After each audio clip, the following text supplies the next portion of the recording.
Alright, hello world, and welcome back to the Crimson Blade Bazgoth. We're on episode 51, The Devil's Table. Last we left off, the group had finally managed to trek through the 9 hills, being led by one of the devils that actually recognized Grom, finally entering into this metal or dark infernal tower. Past this bridge, we finally hear the devil who has been waiting for Grom as the group enters and actually walk through a smaller bridge, a bridge to where they can see beneath them that is of pure fiery lava, flames reaching out toward them, but there is a room of sorts with this seemingly almost floating sense as everyone walks in. But they do see, as we're going to see here, this large, actually humanoid, so not very large, actually medium-sized devil waiting what seems to be a throne room or a throne chair. And we're going to move the map over to this section. Coincidentally, his name is Grumthar also. Oh, it changed. All right.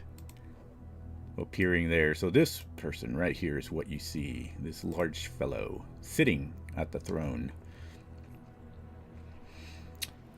And he's the one who spoke last, who was waiting, understanding that Grom was the one who was searching for the soul of Silent.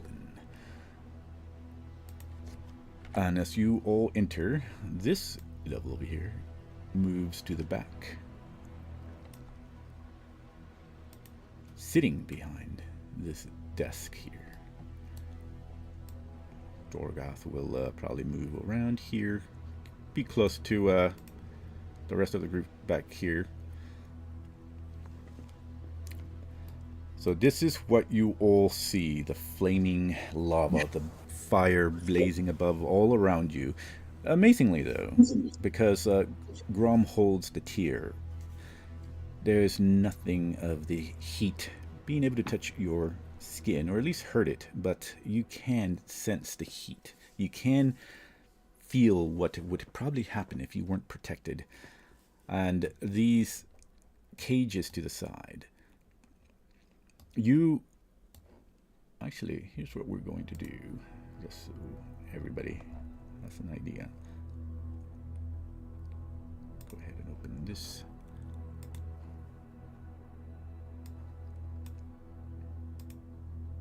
I'm here, sorry. Was using the restroom. Oh, no worries. Alright, so this is what y'all see. Basically, a visage of Silent, especially Grom. You probably catch eye of that, but completely, almost in a different sense, as if she's translucent in a way. It's flickering in and out, and you see the devil rise and walk to the center, smile a little bit as he opens his arms wide to welcome everyone in. Says, yes, welcome. Oh, there you are. Grom, I've been waiting for so long. After a few months of you being in the hells and searching for...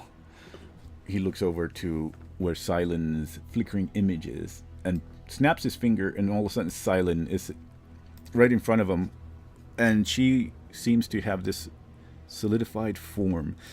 For this soul, we made a legal binding contract, but I'm always looking for more, and you brought me something that I could definitely bargain with. And he looks at each of the group's faces in here. And, I would be quite sad if I had to lose this particular soul, especially for what she means to Sola. And says, I've been having some fun. Had a few battles. You should have seen how she did in the arenas. Not very good at first. Getting sliced up into pieces and torn to shreds. Quite entertaining. And you see Silent finally realize what's happening. She looks around, and then she looks over at Grom, and she widens her eyes as she looks at Grom, and she screams out his name. It's like, Grom! And then he snaps his finger, and she vanishes from there. And when she vanishes, it's like, well, it's time to send her back. Sometimes I keep images of her suffering here and there. Probably saw her in my statues. I keep a large museum of statues of all those that have lost contracts and bargains here. I'm sure you would get to know those very well. Grom and friends. He looks about, and he will snap his finger, and you can see a portal open almost behind this desk, but it's enormous. And it's almost like a portal that's zooming in and maneuvering through what seems to be wails and screams, millions of people screaming, or souls wailing in torment. You see it zooming in, moving about like a serpentine camera almost.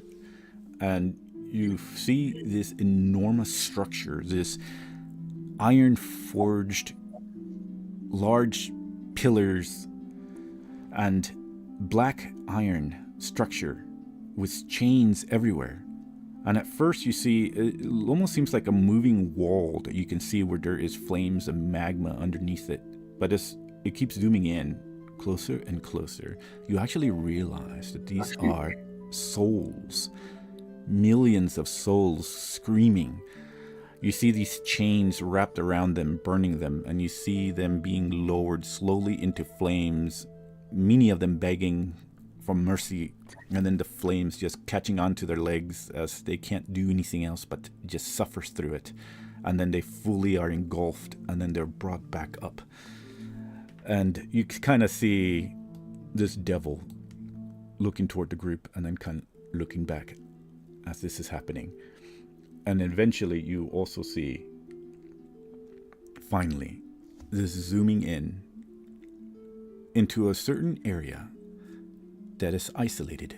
And you see where Silent is, chains wrapped about her wrists. And you see her crying and sobbing, and you see as it's lowering down into the flames, and she's screaming and she's begging, please, please, please stop. And the fires catch her legs as she tries to bring them up, but she can't bring them up far enough. And then the flame just starts blackening her skin. It rips and bursts. And you see fire just completely engulf her. She just is sunken in, engulfed. And then she's brought back out, sobbing in pain, almost darkened. But the worst is when you see her body start healing again. It starts becoming normal, and then the process begins again. And you see the devil just move closer. Oh, well, that's a nice sight, isn't it? Are you sure you want to continue with this? This could be you and your friends, Grom. And he says with a smile.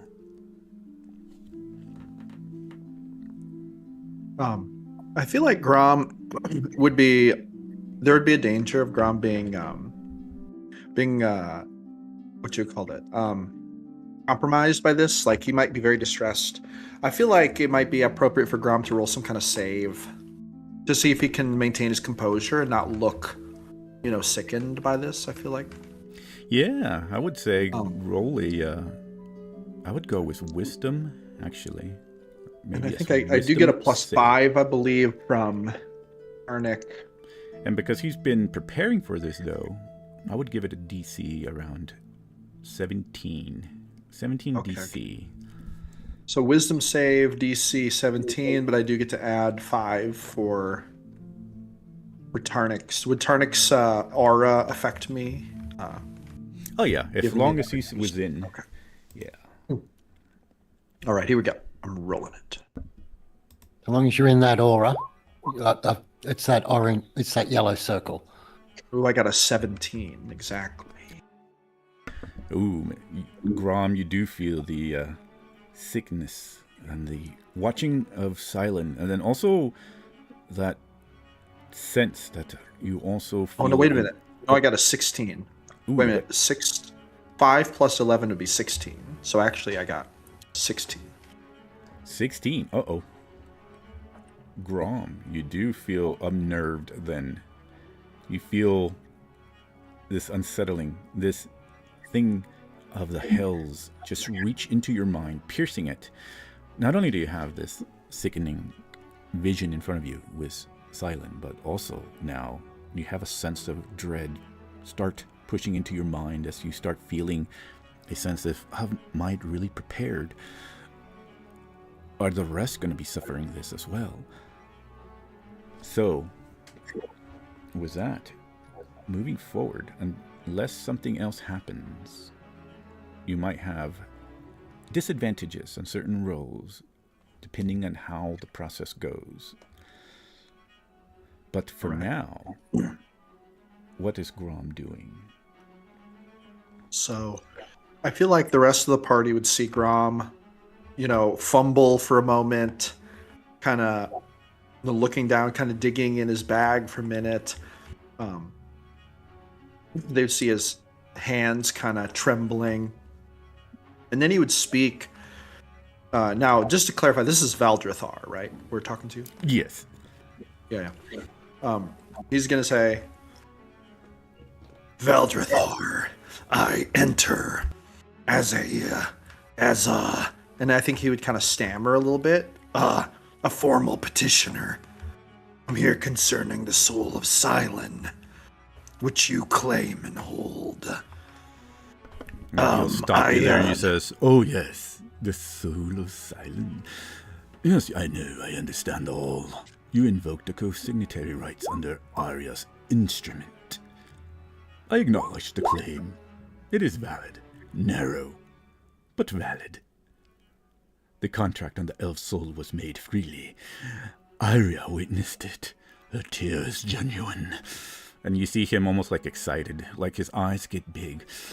But then he straightens. What you are challenging, from what I hear, is not the contract's validity. I've been doing my research too, Grom. I admit you are quite the soul. Others have come before you, but I've been watching, listening. You have actually done better than most, learning the infernal law. I would really like to know how. How did you learn certain loopholes? Because you are challenging whether the co-signatory clause creates a right of redemption. And my position is that it does not. It creates a right of contest. You may argue, I may answer. At the end of this exchange, I will render judgment on whether the clause applies as you have interpreted it. And then behind, you hear, as you see, almost like a tiny smirk appear on his face, and you hear Silent scream out, and she says, "I want to go home." And he kind of just lingers for a while, looks Grom dead in the eyes, and says, "Oh, she says that often. Time drifts differently here. Except for the machine. That machine consumes souls, and her soul has been quite delicious. Oh, but anyway, I interrupted you. Go on. So I feel like this is a moment in Grom's journey where, I mean, this is like he's been leading up to this, and he's had like challenges and setbacks and failures and wins, but having failed that save, now I think he's getting unnerved. I think he's starting to doubt himself. So I don't know mechanically if there's anything you want to do, but I kind of think really. Oh, go ahead. Grumthar's right there, right? Yeah. Right by his side. And he's seeing this. And I think Grumthar, seeing this, puts his hand on the back of his armor and just pulls him up straight, maybe faces him a little and say, get yourself together. This impacts all of us now. And just has his hand on his back, giving him just that much physical support. Okay, gotcha. And as like you this do would that, be- as you do that, you do notice kind of a twitch of an eyebrow from the devil, and kind of his eyes linger a little bit on Grumthar, but then they go back. Steely-eyed gaze, peering straight into the eyes of Grom, waiting. So Grom is gonna unravel his notes. He's gonna like look at them. Grumthar, you're standing right by him. You would see like this long page of notes. Lines have been crossed out and scribbled over, and then crossed out and scribbled over. It's just like a mess of notes. And Grom's like looking down it. And then you would see his hands shaking as he holds the page, and he would say,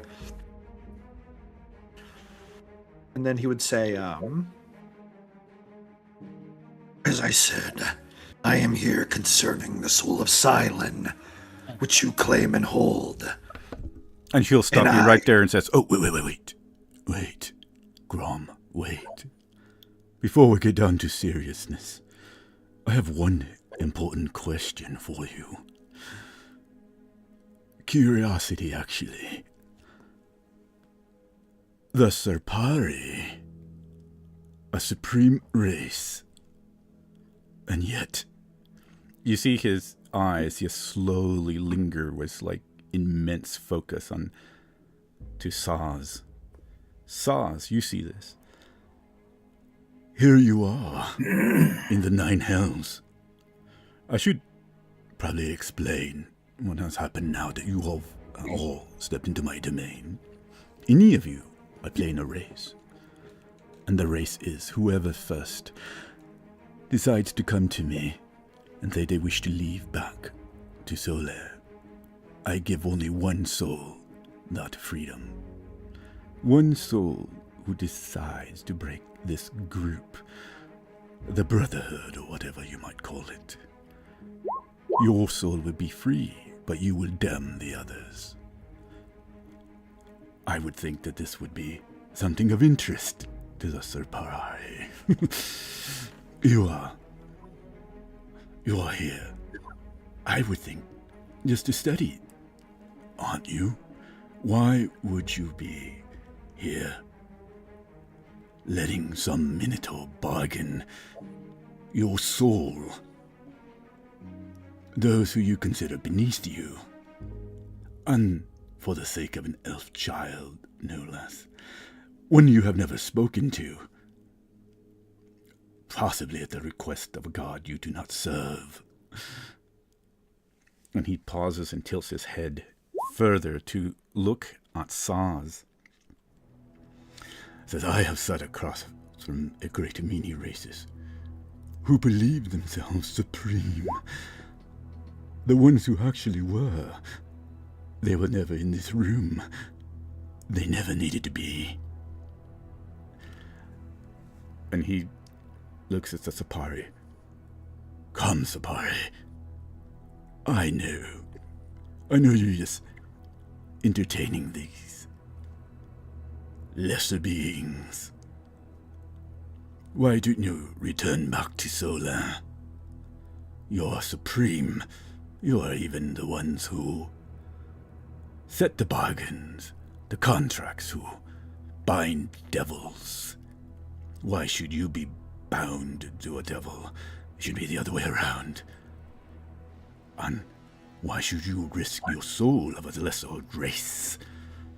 These lesser races have nothing, no meaning for you. And he just stares at Saz. What does Saz do? Does he wish to reply?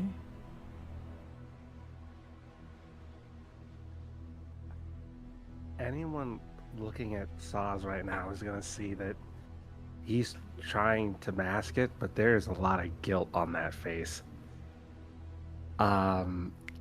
Because that devil just read them like a book. I would clarify, Struggling this everyone's looking at you while. right now. Yeah, Grom literally turns around and is like staring at Saz, almost happy for the pressure to be off him for a brief second. All While he right, so collects himself. continue. I'm sorry to interrupt, but yeah, everyone's looking at you.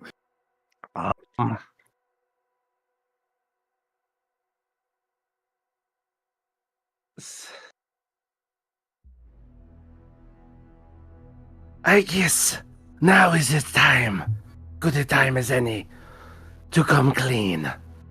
Seeing as it seems, we may all not be leaving here.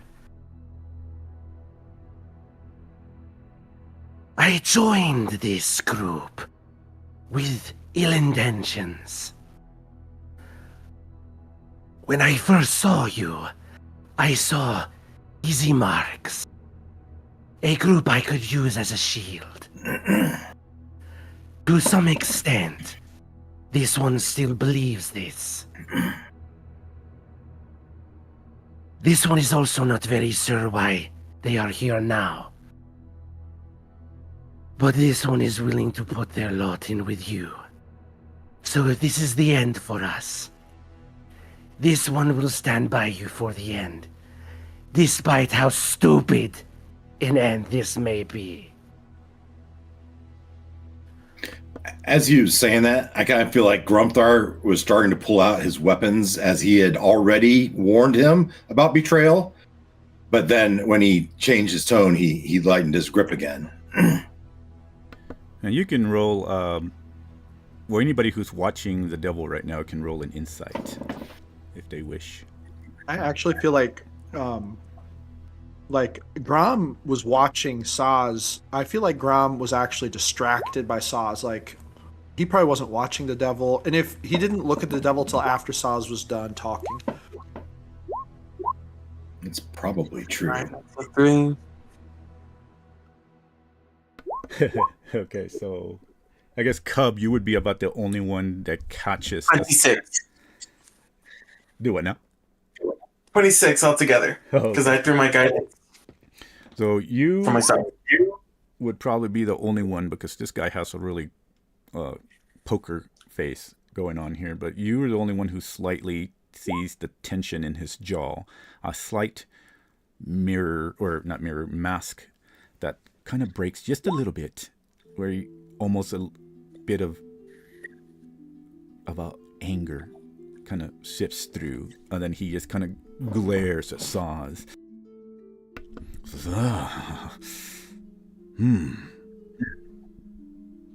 Well, I guess your curiosity is stronger than I thought. You really want to see how far these idiots would go before they fall apart, don't you? Remember my offer, a race. One of them will break. When one will goes back. They always do. But nonetheless, I have my answer. And then he smiles. I'll be glad to have a Serpari soul. And he looks back over at Grom. Well, Grom, seems that you have backed your souls very well. Proceed. I'm sorry. What were you saying? I lost thought. Can you repeat that again? Oh, at this point, I feel like Grom is thinking back to a couple different situations in his mind. He's thinking back to when he touched the wizard lady and it got him killed. He's thinking back to the time when he spoke to Gonash's daughter and got almost killed. Both times speaking basically out of just like arrogance, thinking he knew better. He had no caution in those situations, and now he's like looking around the situation and he's thinking to himself, I do not want to do the same thing here. And he's like, so that's kind of like the inner battle I think Grom is fighting right now. So he would like unroll his paper again and say, state the claim into the record. What lawful paths exist for contest, redemption, or renegotiation for the contract you hold in Silent? And then he stops you right there. Wait, one more thing. He looks over at Tarnik. Isn't that a paladin right there? I sense it. I think I know who you are. You supposed to be a paladin of Gonash. Aren't you the one that was supposed to take an oath of vengeance? And here you are. I thought you had sworn to your god. I remember some divine record. I remember something sealed for the blood of your clan's death by elves. And he gestures toward where the pit is dropping Silent and lifting her back up and said, that is an elf. That is Silent. Silent is a member of Bazgoth. It doesn't matter what features a member of Bazgoth has. They are a member of Bazgoth.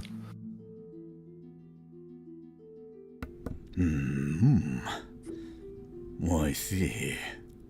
Perhaps you are an oath breaker. An oath of vengeance that you took divine record. All elves. Is it not? Are you not betraying your god?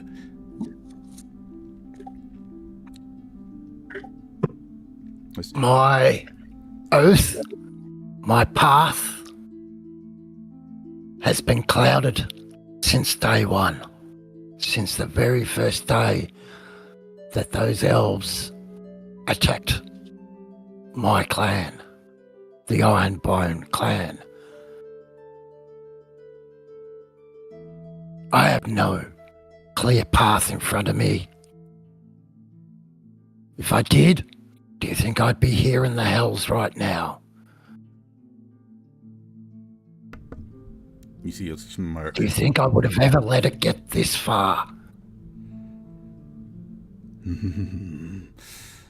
Well, I suppose we're going to find out how far it can go, even at the risk of your soul. No matter. And you see another, Cub, you can see him, another strain in his jaw. You can actually see a little bit of a grip in his fist. But then he calms down, looks over at Grom. Grom! Smiles. I knew. You've been working hard. All these months in the hells, learning. But let us... He walks over to Grom, and he's actually going to try to put an arm around him, around his shoulders. And if Grom lets him. But as he's doing this, he's saying... Grom doesn't put up any defense. He's just standing there staring at the devil. So he puts an arm around Grom, and he says, let us talk before we get down to actual business. I think I got an offer. You can't resist. And he'll say one name. Borgarda. And, Begorda. He mentions Begorda. Didn't all this start because she was, well, murdered in front of you? Didn't you have visions of gold and money and possibly a dream, maybe unifying the lands? You know, I have it in me to make such dreams come true. Wouldn't you love that? And then I can spice it up. Imagine returning back to Solar and the process of everything you've ever sought. Minted coins in the visage of your face. You would be the most richest mortal on Solar. You would be known everywhere. People would know your name. The one who centralized the economy of the whole of Solar. And, to spice it up, Big Order. Did you notice she didn't have much of followings for gods? Yes, her soul roamed. It roamed until it landed here. And then he's going to snap his fingers, and behind him, right where the throne to the right of it, you see the image of Bazgoth's soul floating there. And Bazgoth is that? Remind me again. Is that the wizard who had him killed? no, that's actually your friend, the one that died when you were drinking with her. Oh, that's right. Okay. Yeah, she's the one that kind of set Grom in Dust's path. But you do see, because she's the one that was beheaded by Volsa's group. Yeah, that's right. That's right. Okay. And you see her image pop right to the right of the throne right there, floating. And it says, I can give her back to you, Grom, with this dream of yours. And then he'll look over at Grumthar. Says, do you know what else happened in the world of Solar? I'll put a sherry on top. How about that, Grom? And I'm sure that you have some friends that would appreciate this. There was another soul that was stuck in a crossroads. She tried her best, fought, but eventually, she ended up here. Not in my domain. You know, this is just us speaking, strictly lawyer to lawyer. Like I said, you prepared well, but he snaps his finger, and on the other side of the throne now, you see an image of Selah. Grumthar, you would recognize this image. Oh yeah, and yeah, there's so much has happened. He would become excited, a flood of adrenaline forward, and so somewhere back here, right? He sees this image. Does he know it's just an image? Well, it's an image, but it is actually a... think of it as almost like a ghost image, like the actual flickering of a soul's, both of them, right there. It's just... he reaches out and doesn't really move forward, just, Selah! It seems as if she can't hear, and he repeats, as I said, it's not my domain, but it's a lower-ranking broker, 2 holdings over. He has her on his ledger, an unregistered transit, a shadow claim on her, dissolved when the curse broke. But the releasing deity never formally filed her destination.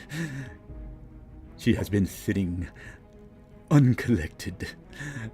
And think of it, Grom, for your friend here. You can have her back.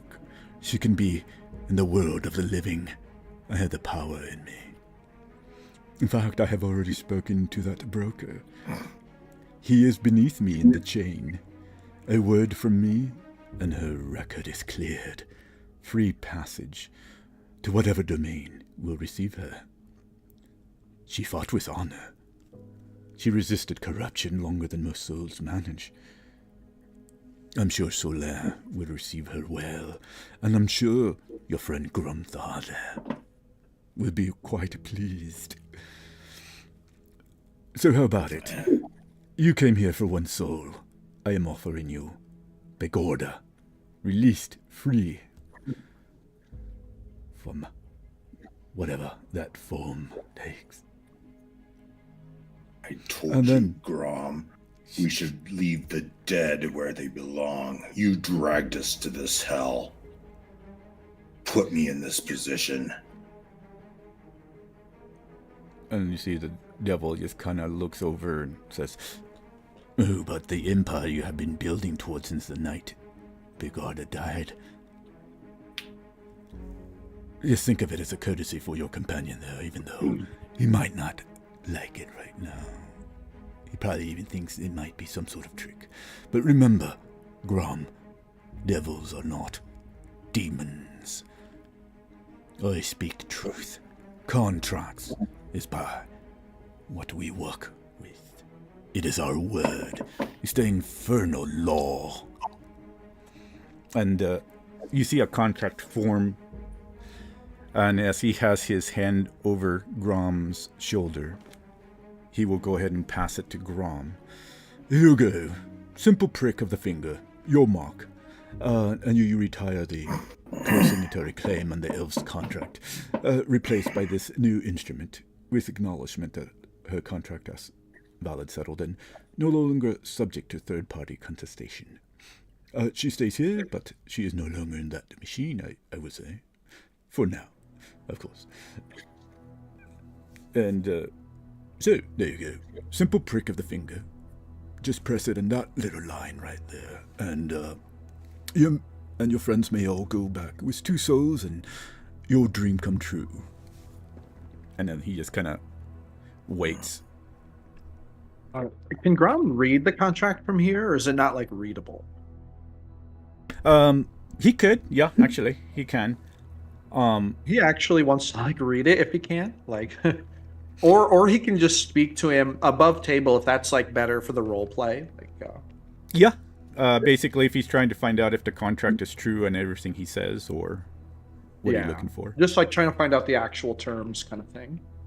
From the actual terms, yes, everything he's saying, if you were to prick your finger and sign it, all of it comes true. And you can see where it says details of the processes that will start forming on Solaire for you to actually gain the kingdom, the dream that you wanted with the gold and currency. And you would have Begorda and Selah freed. They would actually return to you, all under contract, as long as the other contract is forfeit, basically, on the elf's soul, which would be silent, stays. It feels like okay, so above table, I mean, I feel like not all of the terms have been clearly stated. Like, it feels like it hasn't been said what we'd be giving up, kind of. Am I reading that right, or is that like Actually, just the only thing, you can roll me a, if you want, roll me an investigation. okay? As Grom is probably more knowledgeable about these things than me. So All right, it is investigation. We're getting- true with Very that good. roll that the only thing you're actually giving up is Silence Soul. But there is some explanation, because there is something more to Silent Soul. It's actually bound with a divine power, and you can't quite read what it actually means, but you know that her soul is also of divine essence somehow, and hasn't fully awakened, but it's something that can be used to feed this infernal machine. Okay. So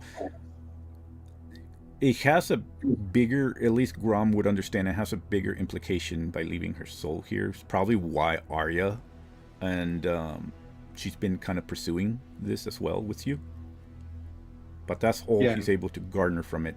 Aside from that, as far as like legality of the infernal law here, he's actually telling the truth. If you were to sign it, you do get both souls, Bargada and Sayla, and you get the kingdom he's promising you, the dream, the way that you imagined it for gathering and unifying all this currency in a sense. Um, So basically, it's just the choice between Sayla's soul and this right here. Okay, so Grom's gonna say something. I feel like at this point, Grom is getting. I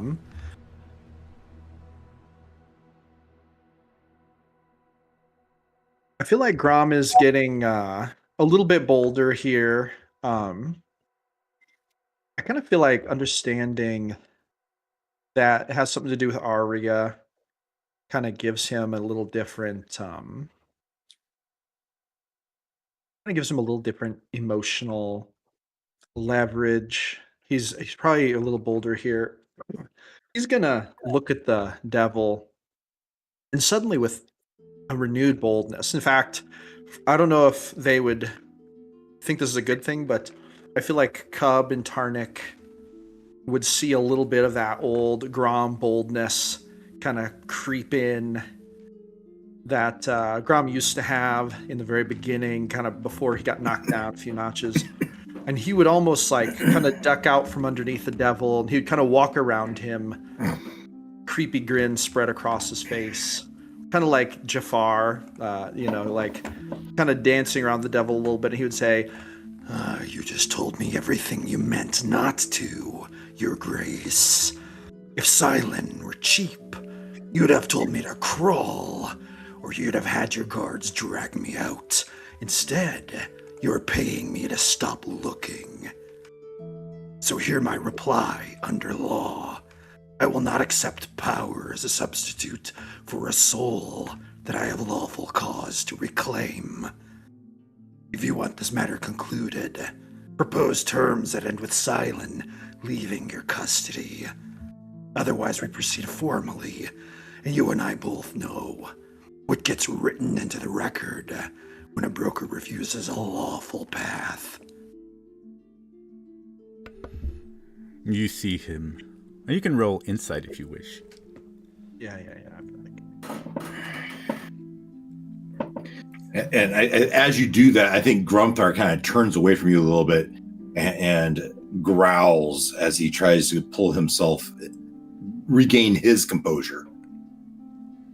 I rolled a 29 insight. Ooh. You see him as his eyes flicker with rage for just an instant. And you see his muscles just clamp up. His fists and fingers just grip his tunic, his clothing there.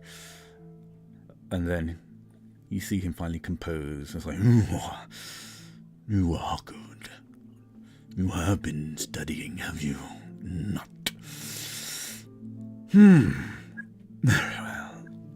I guess we're going to do this the hard way. And then he looks over at the souls, and he snaps his fingers, and Sayla and Pegorda disappear. Never thought that you would be so cold to your friend there, Grom. Leaving her in the hells. Well, I guess one's suffering over the other. And then he will step to the throne and says, "Fine. Then terms and bargaining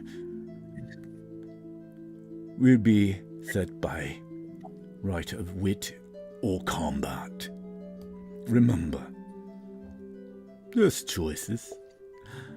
You can choose wit, but should you choose wit, you are the one who will be bargaining with all of your friends' souls, Grom.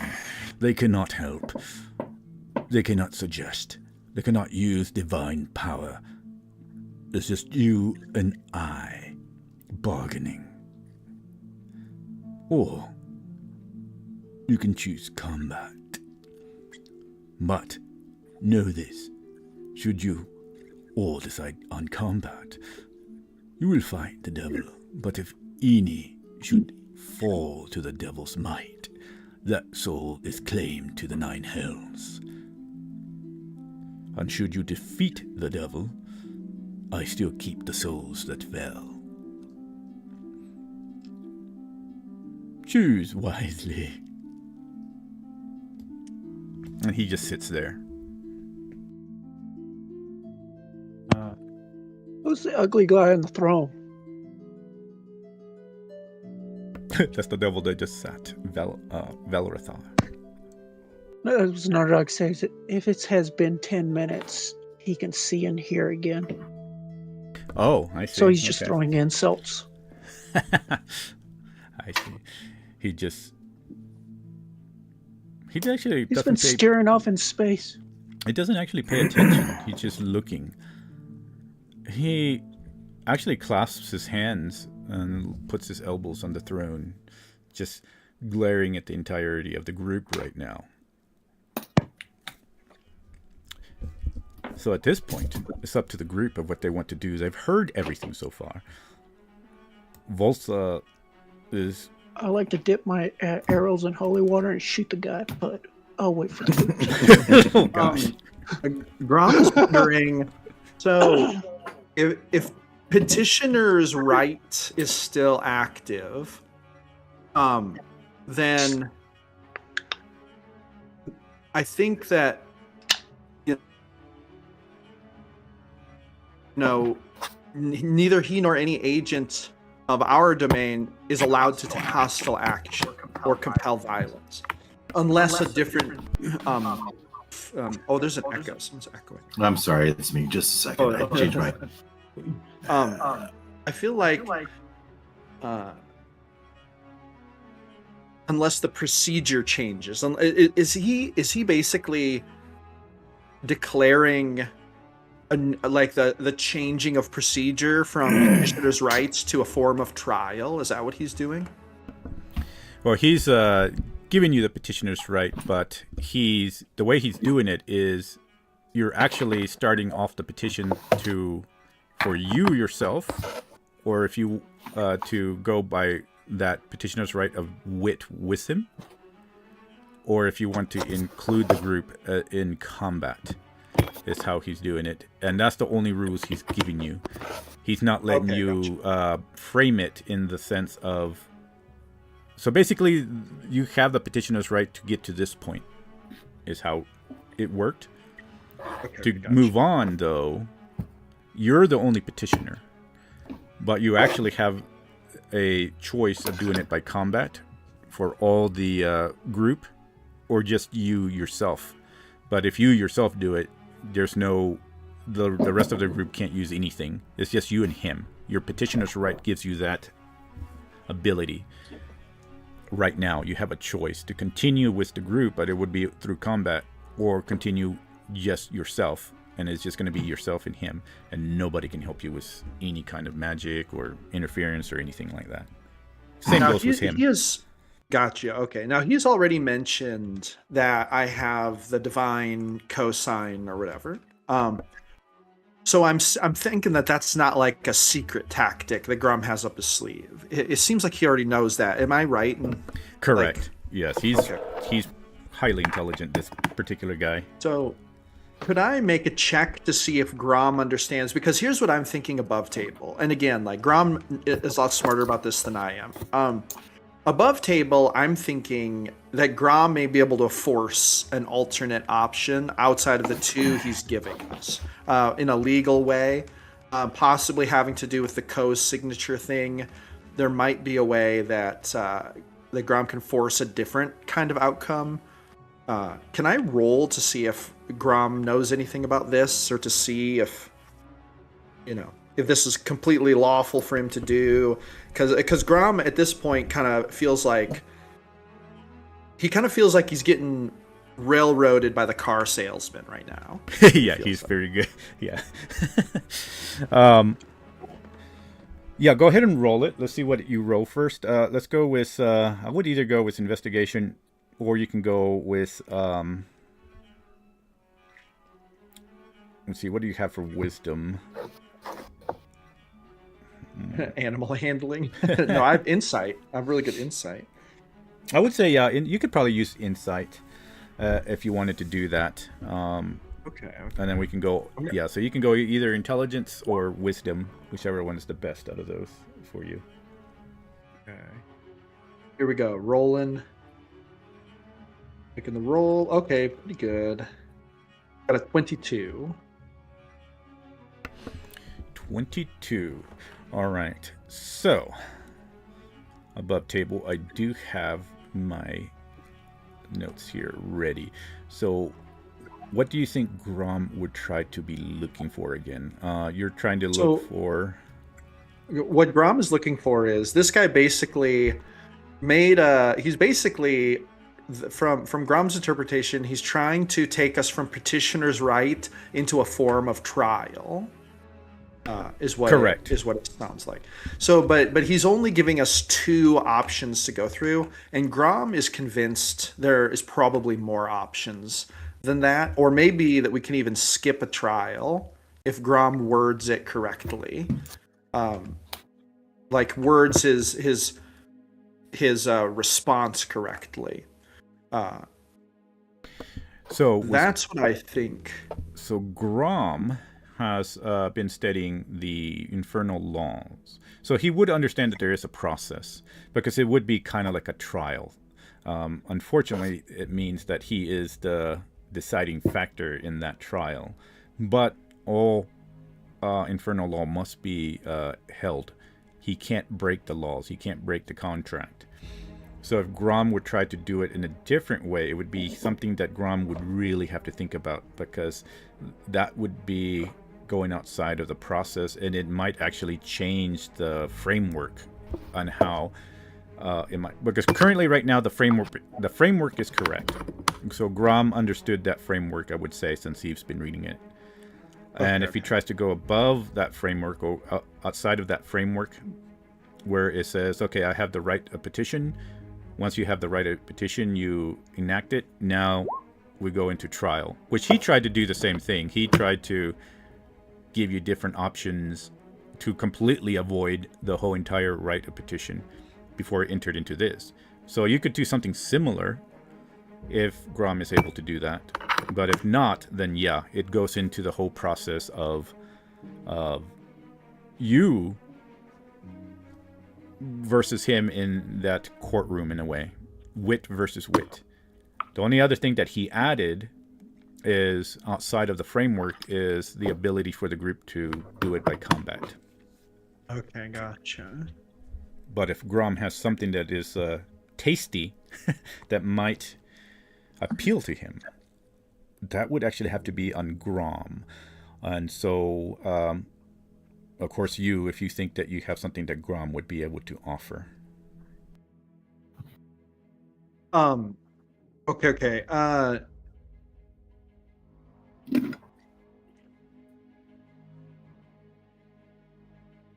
have something. Yeah, go for it. I turn and looked at Tarnak and Grom, and I pull out Bordak's weapons. Tarnak, you gave me these weapons as a symbol of leadership of Clan Bazgoth. I taken that mantle, perhaps begrudgingly so, but I admit these weapons mean nothing to me. These weapons do not make a leader. With these, They are a symbol, that is all.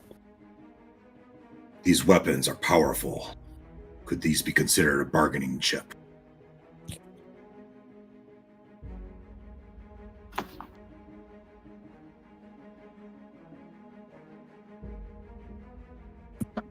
Okay.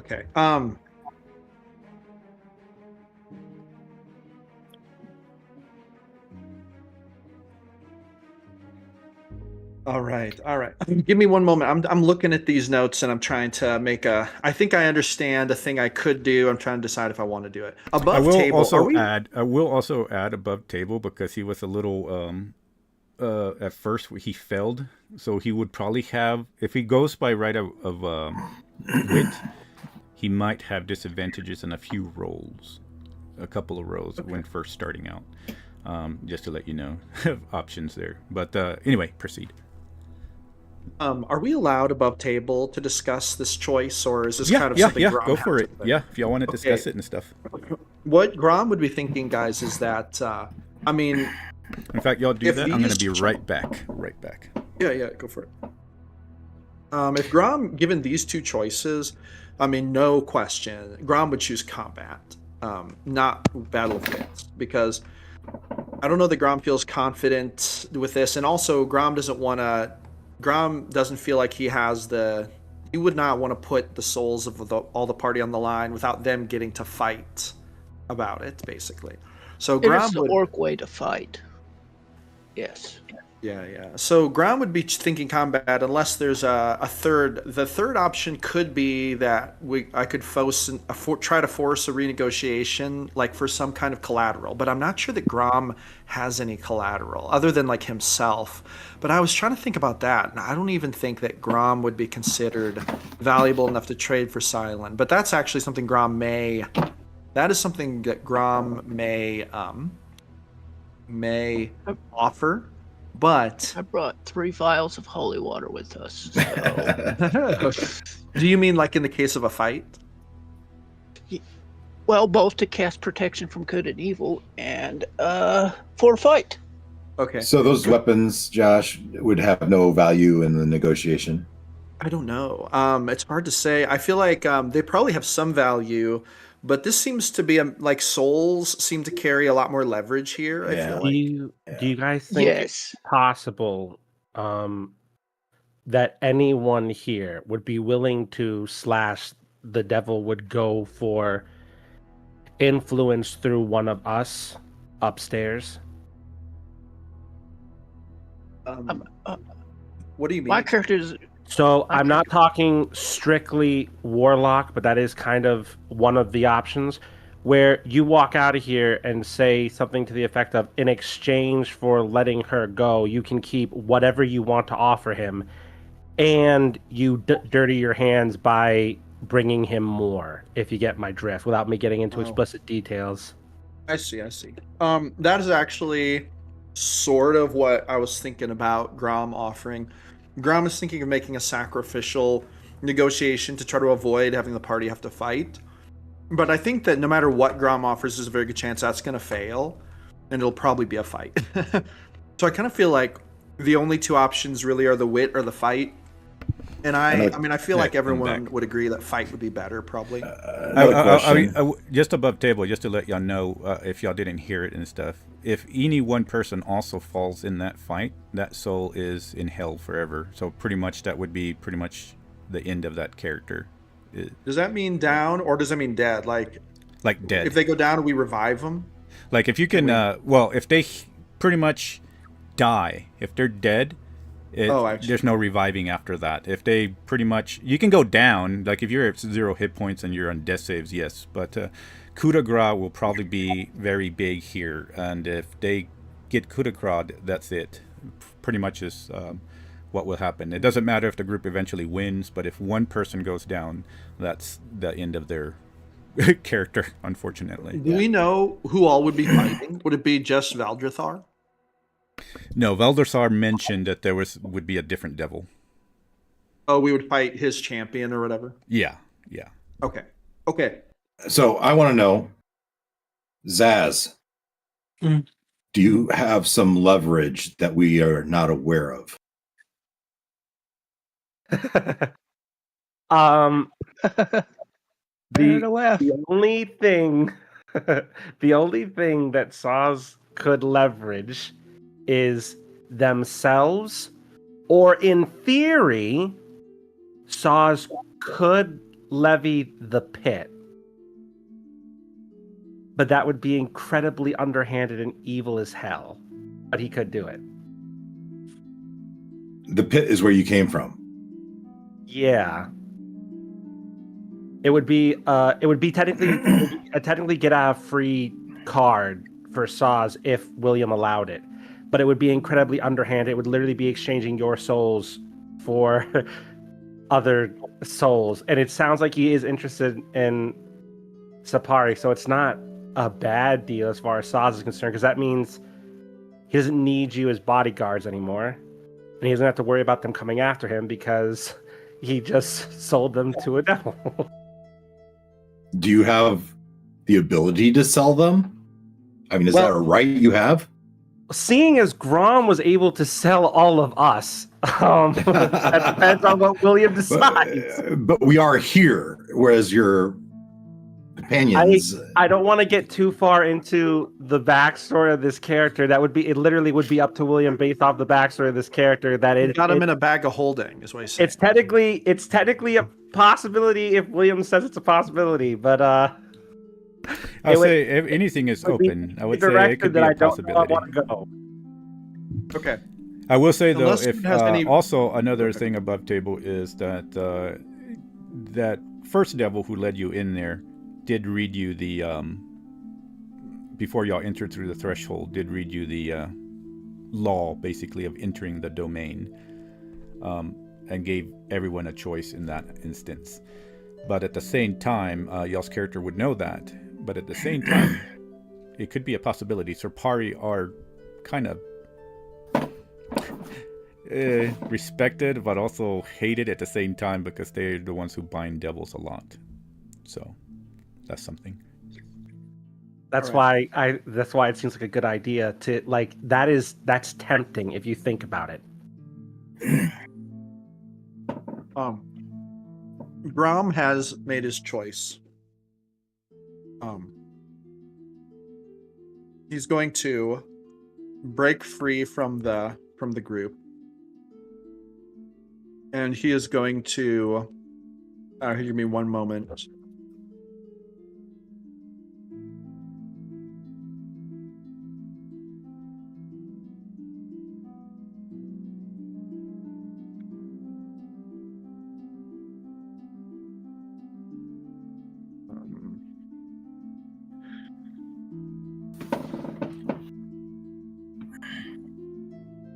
Now, I'm not sure that I 100% understand this.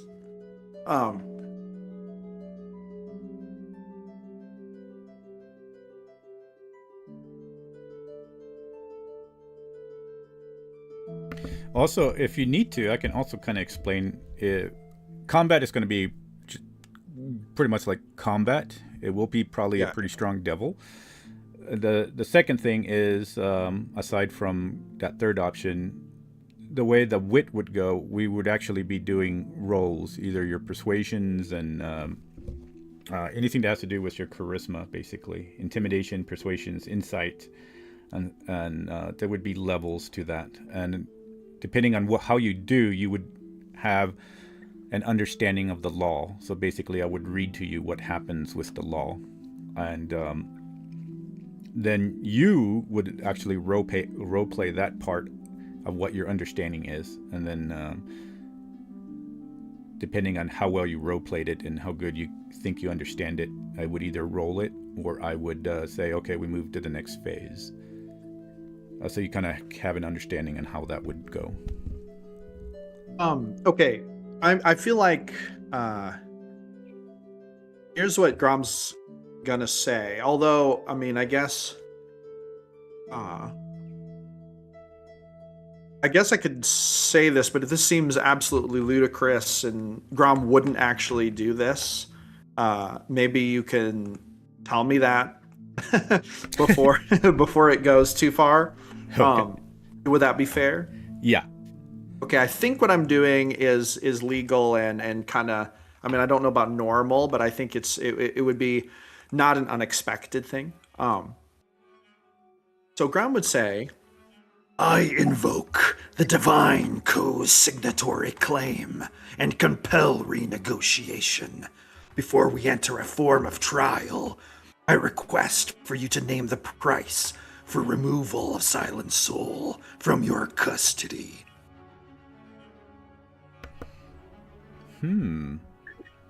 Interesting. All right. One moment. Let me go through my notes Yes. really quick. That's okay. I'm gonna go refill my drink real quick. I'll be right back. Yeah, I'm taking 2 seconds too.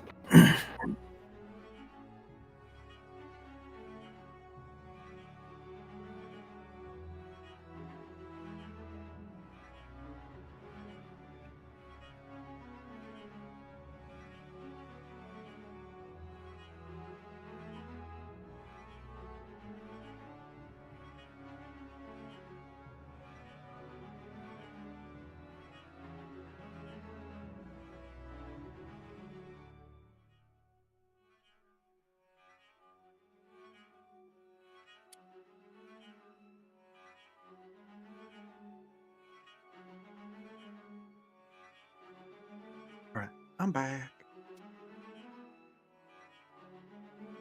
Welcome back. So basically, renegotiation, in a sense, is what he's. Yeah, Rom- here I'll paste my words in the chat because I know this is kind of like this is kind of specific. Like this has to be. All right, I'm gonna paste it in here.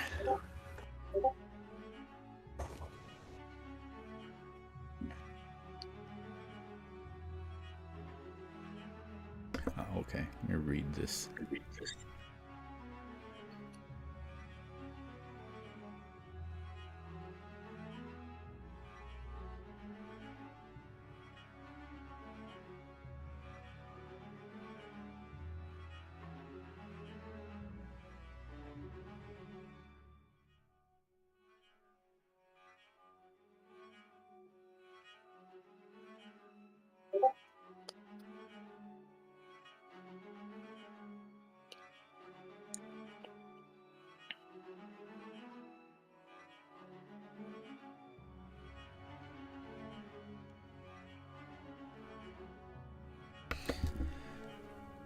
Ooh, okay. So let me think. All right. So he will pause and look directly at Grom and say, well, that is rather direct. Miss Petitioner spent first hour trying to find a crack in the contract. You're telling me you want to skip the transaction.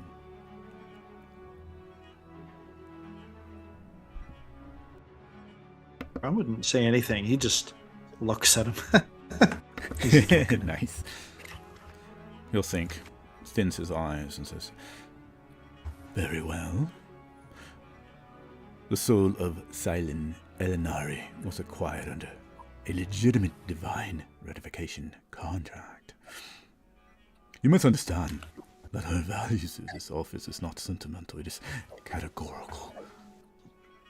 You do know that she has divine touched soul, do you not? Arya witnessed her bargain, and that classification places her in the highest tier of my collection. And because she is divine touched, she does not have a standard price. But you already knew that. This is why you went through all this invocation of the co-signatory claim. So my price is equivalence, which the equivalence was already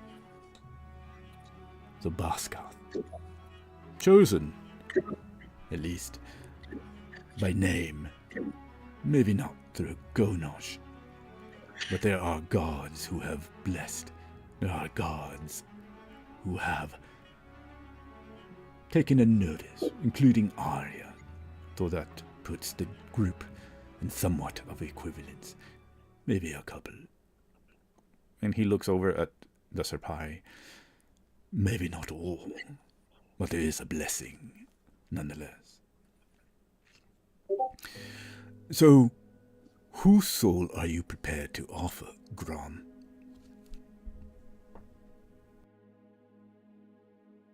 So does Grom, when he said the Bazgoth, did he mean, all of them, or did he mean like all of them for eternity, or all of them right now? Like, I feel like is this an equivalence? So it would be because Arya's divine is such great value that it would take all of the group of Bazgoth is what he was wanting. But now he's asking if you have a soul of equivalent. Basically that bypasses, if you know a soul that can bypass the whole group as a value, or even souls that bypasses a group as a value. Because right now their values somewhat equal to Silent.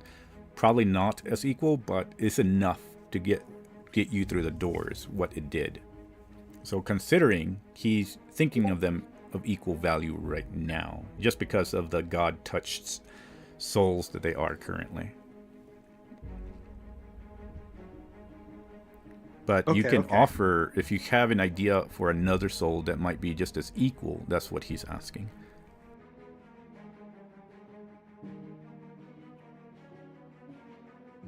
Okay.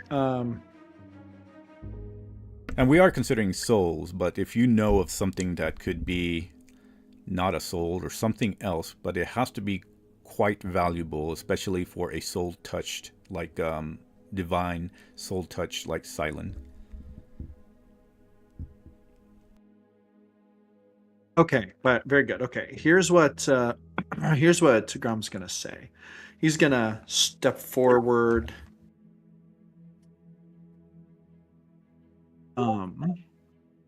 And he's going to say,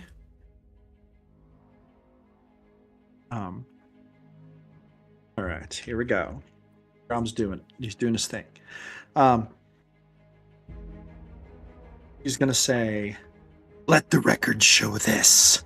Under co-signatory renegotiation, you have named equivalence as your required price, and you have named the chosen souls of the Bazgoth as the category you seek. I reject that scope. I instead propose lawful substitution of claim. My soul alone, Gromizek, formerly of the Black Horns, as the offered equivalence for the removal and transfer of Silent's soul from your custody. State plainly whether you accept one-for-one equivalence by substitution, my soul for hers, and the immediate release of Silent from your ledger and jurisdiction upon execution. And state for the record that no claim, Lien Ryder. And then he's going to kind of raise an eyebrow.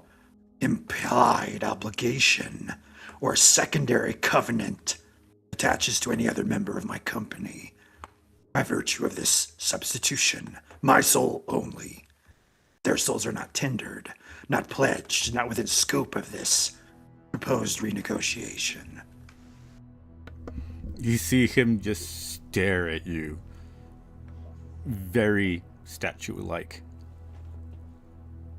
And then he says, then he starts kind of trying to hold his laughter as he's like, oh, what a humor broker you are. We rarely see this anymore in the Hells. Someone with expert comedic punchlines. Oh no, really, seriously, what are you trying to offer? Grum is gonna kind of pace in front of him and say, I have spoken to gods. I have been touched by gods. I have bargained with gods. I've been cursed by them, attacked by them, blessed by them, chosen by them. I've walked the hells and evaded your grasp. I have done many valuable things. The nature of my soul may be different, but the value I see is equivalent. What you could accomplish with my service is only barred by imagination. Surely, a great devil like yourself must recognize this. Roll me a persuasion. And also, anybody else is still not in the right of wit or combat either. So if anybody else also wants to join in, if you'll have any ideas while listening. All right. Persuasion. I'll provide guidance. A help throw action? guidance for. Ooh, guidance and I'll throw help. guidance. And a help action for advantage. One. Nice. I don't know. Can my guidance stack? No. No, again. Did I misinterpret or something that I might have gotten a bardic inspiration from Tarnik at some point? No, I don't think so. Okay. You did. You already used it. They're sitting there waiting, but I haven't used them yet. Oh, okay. Never mind. Okay. I thought you gave it to me. Okay, here we go. Advantage, and I get to add a D4 for guidance. If you want it, we can do it now. We can. Ooh. This would be the time, I feel like, if I could get it. Yep. Ah, hell yeah. All right. Then So I get to... Tarnik blows on his long horn that's wrapped around his neck, and just a single discordant note.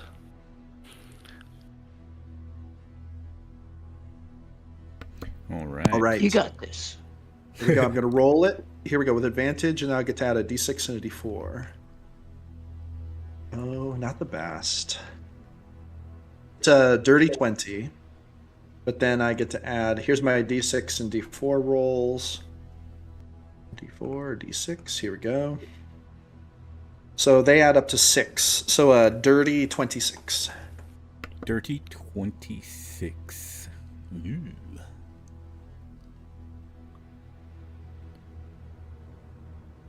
So he'll look at you.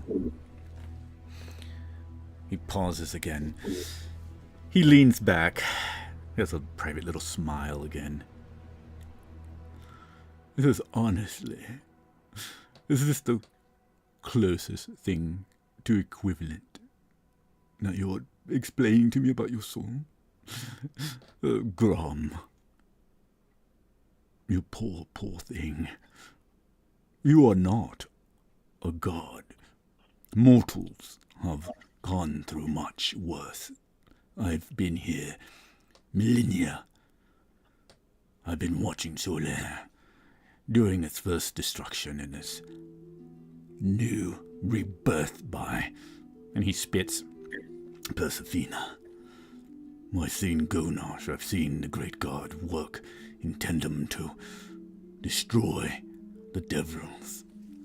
And I have also seen mortals who have gone through much more than you have. No, Grom, I need equivalence. And even the group Bazgoth is not totally equivalent.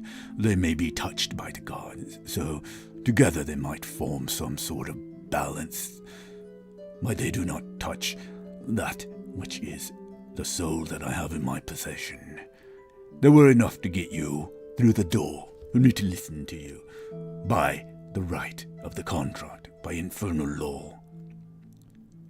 Enough for you to either challenge me and see if you would win through the contract of wit, to define loopholes possibly, which I never miss loopholes within the contract. But you are not equivalent. You would diminish within the striven in a matter of hours compared to her. Look at her suffering. Oh, that suffering is wonderful. Oh, I could stare at it all day. Her divine soul slowly being devoured, the pain and anguish that she cries for. She would probably only cry for that day. To you it might seem eons. Time moving slowly. To her she's already been here hundreds of years. Suffering, begging, crying, that divine soul breaking is delicious. And he looks back at you and says, no, I require equivalent soul. Something that's powerful. I don't care where it comes from. Be it evil, be it good, be it pure darkness, pure blessings. I want it. I already have it. I do not want to lose it. If you can give me something of that equivalent, that was what we are speaking of. If not, then we go to trial. We go through the process of the contract. Or we go through combat. That Grom is going to literally turn around to the rest of the group. And they're going to see him literally start to ready his crossbow. And he's going to say, Does anyone else have any other ideas? I think Barnack already has his polearm out and he's thumbing the edge of it. Grom- Okay. I'm preparing to dip my Not- arrows in arrows. With the What- way what this was is that? going up the table, is Saz able to talk, or does this Oh, contract yeah. bring me? Okay. Yeah. Anybody can talk because y'all haven't actually entered any wit contest yet. How close can Saz approach this dude's chair? Oh, he can get all the way up to it. So Saz is going to slither across the floor and put on that poker face once again and give this a shot. Okay. So, you wish only for equivalence. And you said so yourself. It does not matter whether it be good or evil or something in between. Then this one has two offers to make you. Offer number one. As former anathema of the pit, this one offers you the pit and all Separai who make their home within to do with as you see fit in exchange for them and for that one. But if this does not seem adequate enough to you, this one will throw themselves into the first offer. Think of it, a hand of your own on the material plane to do as you see fit, bring you other chosen to come down here at your will. Or, if that does not entice you, offer two. This one even makes this one's mouth water. What if you risk it all? We leave here with this one, and either you get all of us, or you get the withered one, a gnome, in exchange for that one.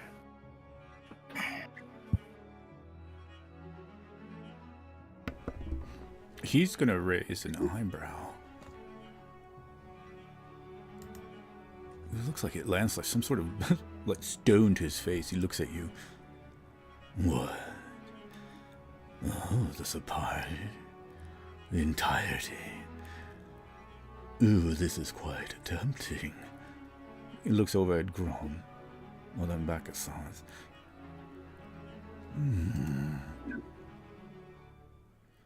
You would offer your entire pit, every soul bound to your line. That is not a small thing to say out loud.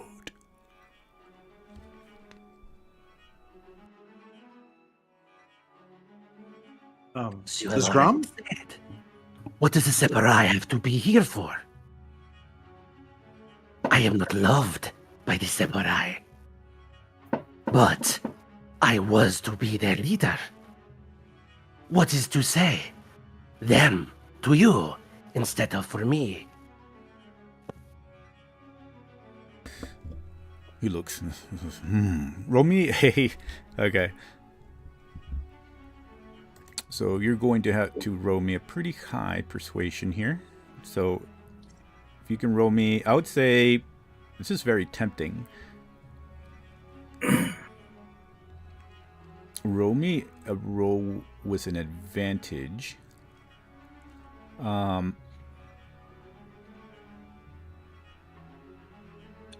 Yeah, go ahead and roll me an advantage roll. If you wish, you can see if anybody can help you with this, but yeah. Yeah, anybody want For my guidance. Guidance and Would a health inspirations. action do anything or no? It just makes it an advantage. Yeah. It just gives advantage. He's already got advantage, so help Give him bardic inspiration. I don't know. Can Grom. we still pass our persuasion round?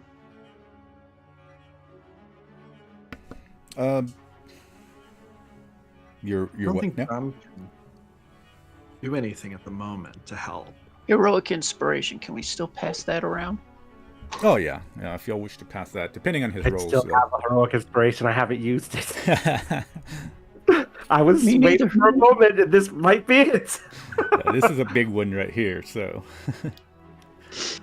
So no can't- bardic inspiration with that guidance.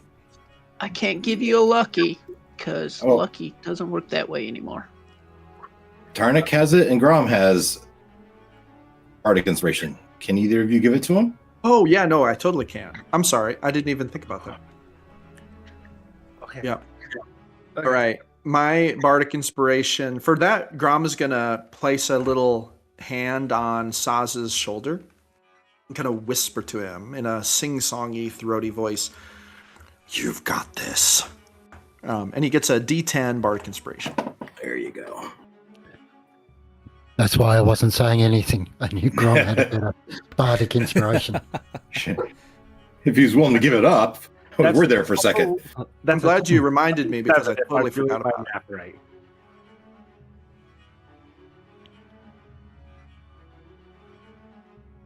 What'd you say, Yuka? That's a total of 27 if I did my math right. But oh, okay, I, 27. Sorry, I didn't hear you. I was like, all right, 27. Ooh. All right. All right. Well, then he will fold his hands. You do have a standing to offer your own soul. You do not, however, have a standing to offer the souls that are not yours to give. The Zipari of the pit are living creatures. Their souls are not in your custody. You cannot sign over what you do not hold. But however... let me think. Infernal law. You'll look over at Grom. Looks over at the rest of the group.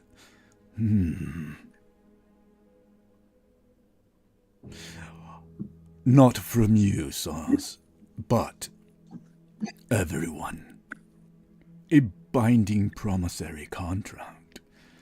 An oath of sorts.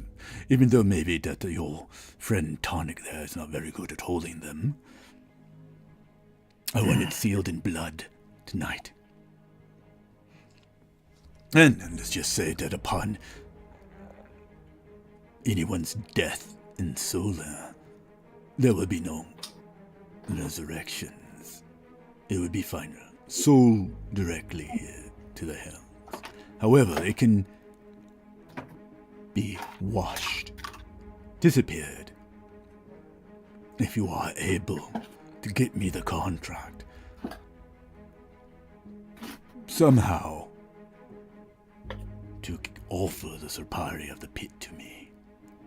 Their souls transfer directly to my ledger instead of yours, and their destined domains will be here. And then he looks at the rest of the group and looks at Grom.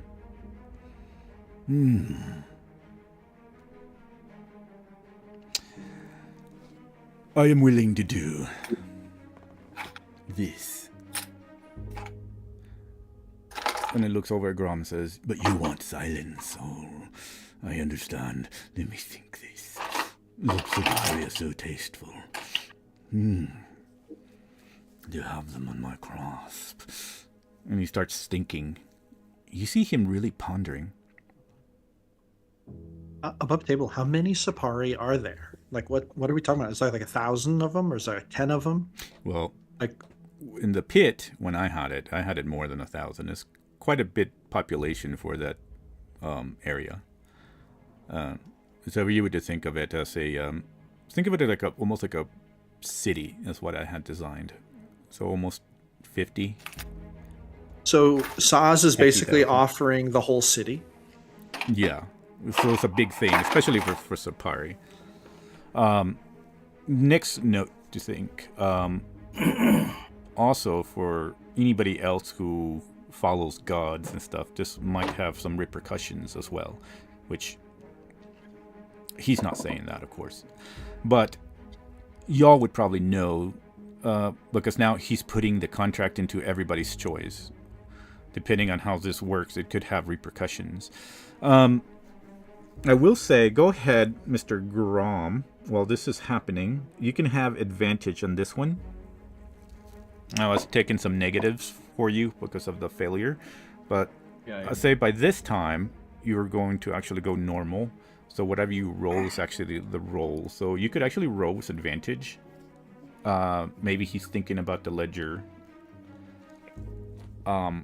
So go ahead and roll me that with either an investigation or intelligence or wisdom, insight or intelligence, while he's talking to Sans. Oh, we'll roll with insight for sure. You said insight is not. Grom hears a single note from Tarnik's horn. Ooh. Okay. So a d6. Here we go. With advantage. Insight check. I Oh, didn't good. mean to roll that. I rolled a 31 before my bardic inspiration. Yeah. Oh After- shit, that's not. After bardic inspiration, it's a 34.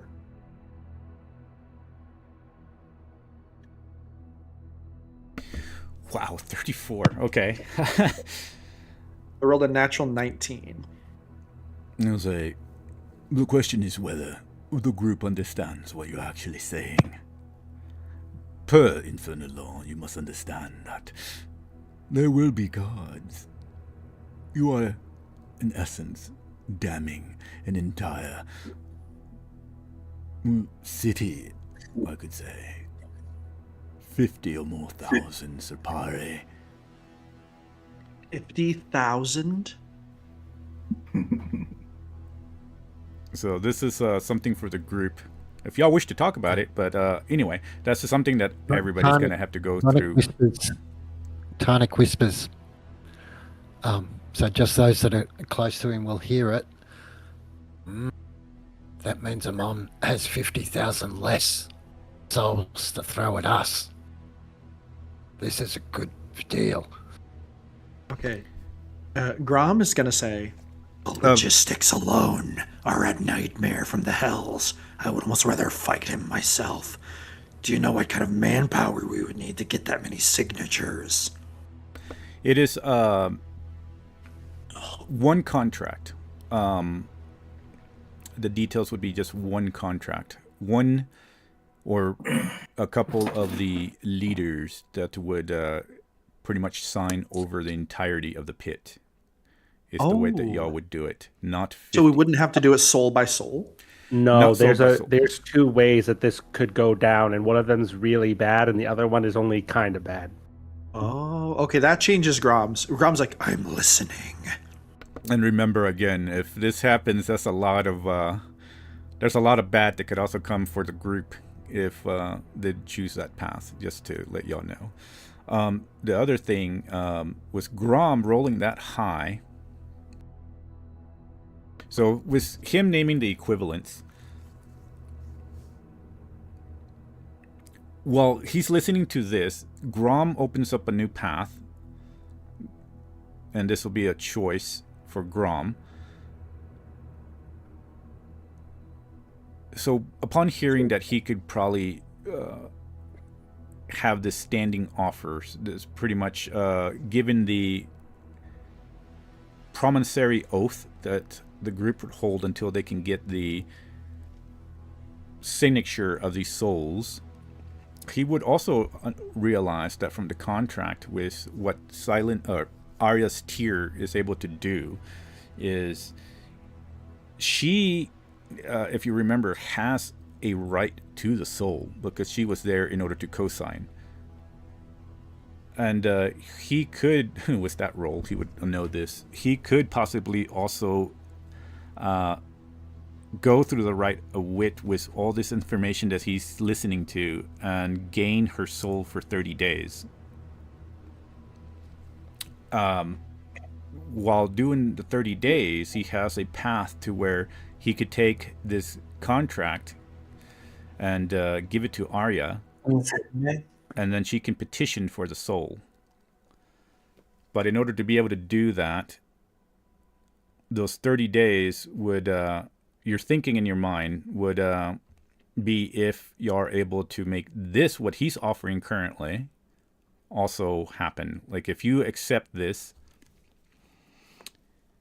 basically it's buying you 30 days is what I'm trying to say. It buys you 30 days if you're able to actually push this idea that Saz just made.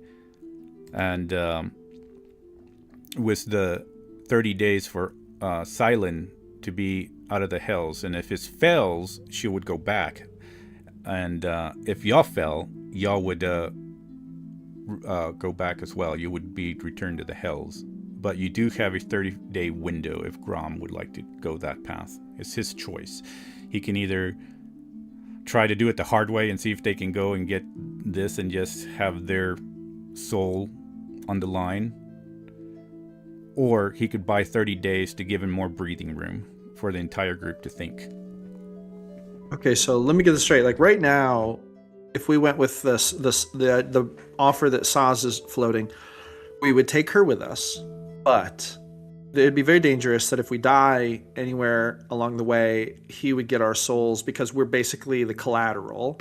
Correct. Until we deliver all of the Yanti. Correct. So that part is correct. Okay, and then the other way would be,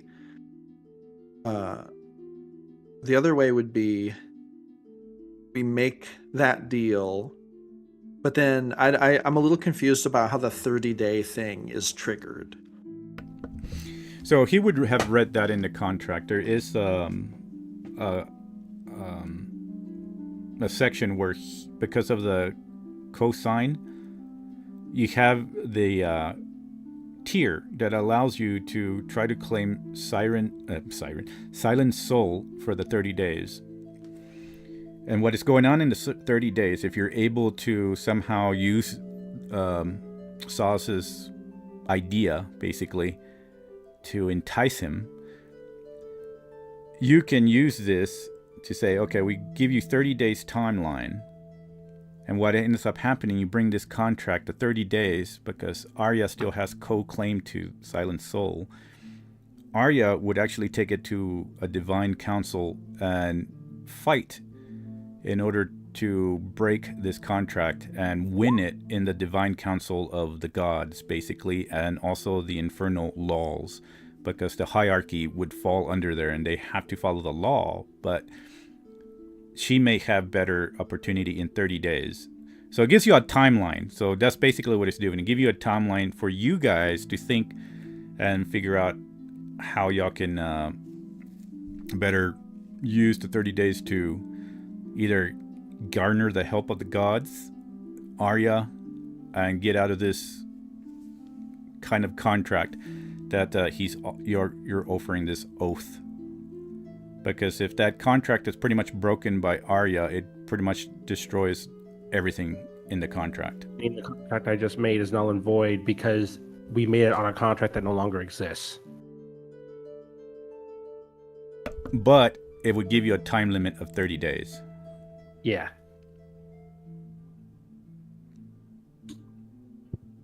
Okay. But either way, what you're saying is that would get put on the back of this deal that Saz is making, basically. Yeah, either way, because what Saz did was open up an opportunity to give Grom now has leverage. He didn't have leverage before. This would give him leverage. Okay, I see. I got you. Okay, very good. And then the second thing is that now you would have the gods. You would have God. If she has the contract, it can bring it to the divine court. Now you have the gods to probably have help to help you. Because if she can null and void this contract, then it also null and voids yours. But then you'll have 30 days to do it. Gotcha. Okay.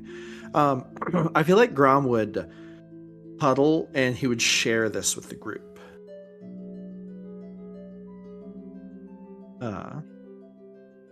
And he would speak about it excitedly, and he would say, I think this is what we should try to do.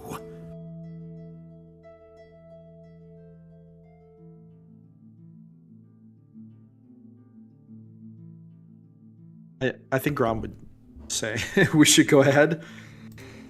And then when Saz makes, or when we make that deal further, like I think we should make the deal, and then, is it like we should make the deal, then boom, also thrown in this amendment that I can make by right.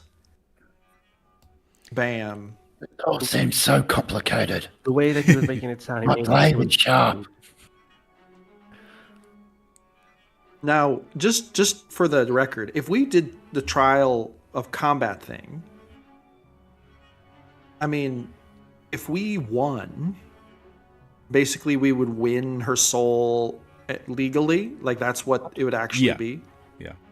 The trial by combat is much simpler, but the problem is that even if like one or two of y'all go down, that's it. There's no returning. That's the main problem with that one.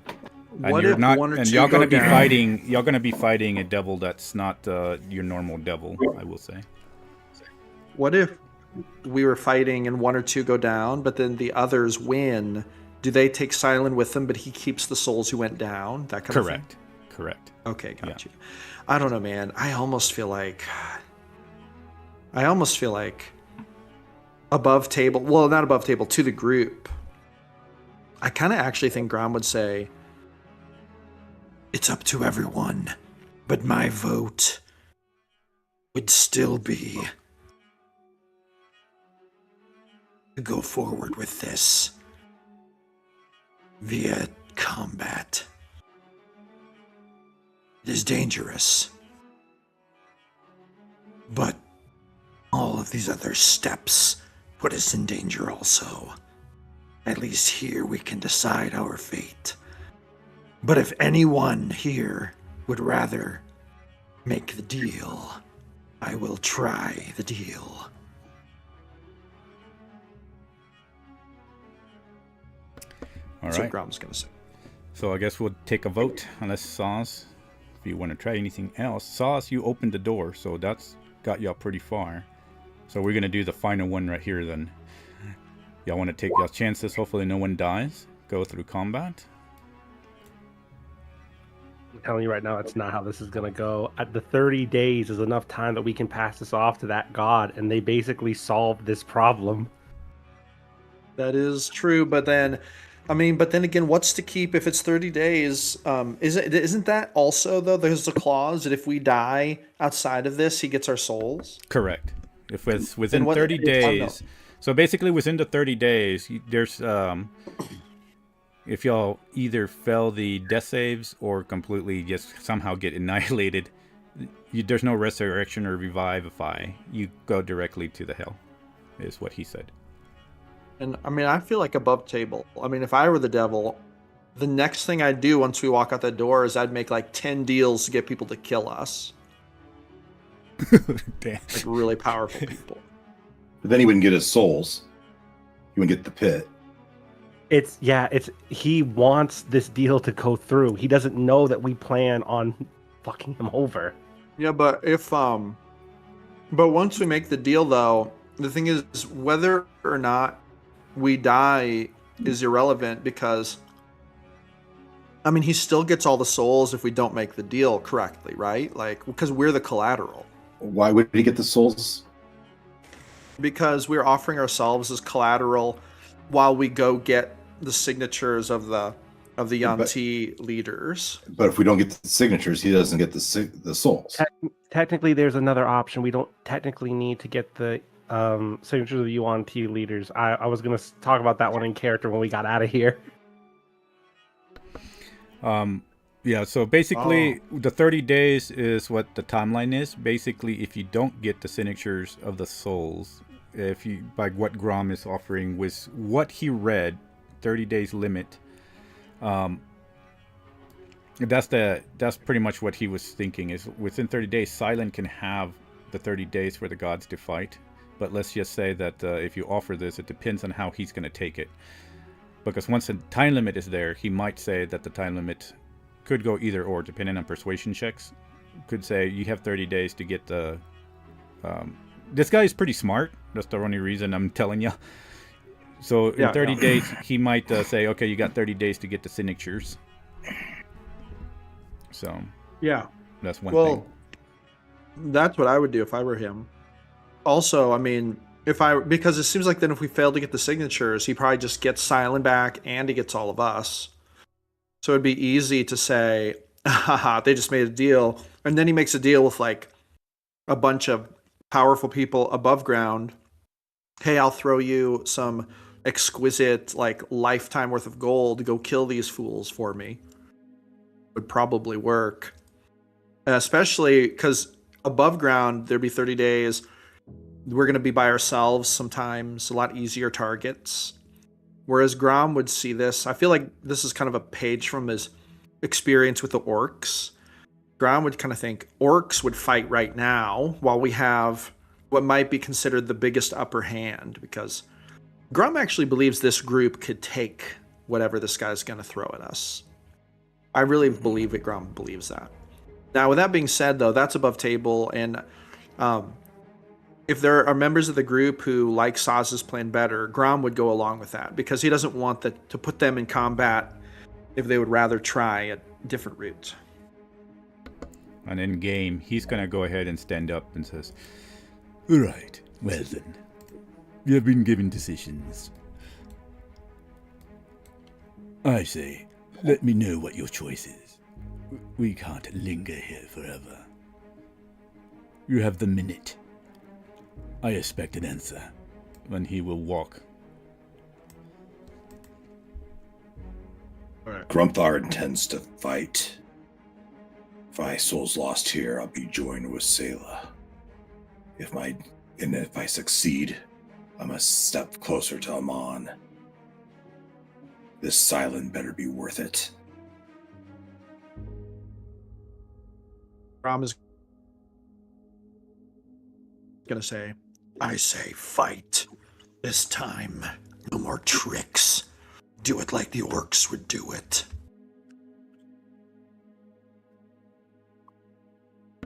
Okay, so Grumthar and Grom for fighting. What about Saz?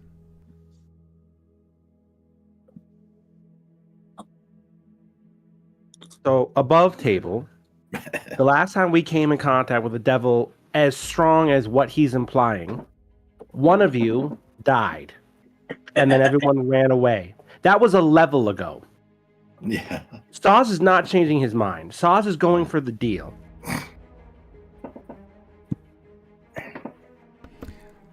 I think I know what Tarnik is going to vote. Who ran away? We all ran away. Yeah. We jumped in the portal. You carried my dead body through the portal. I Yeah, that have was no the plan. memory.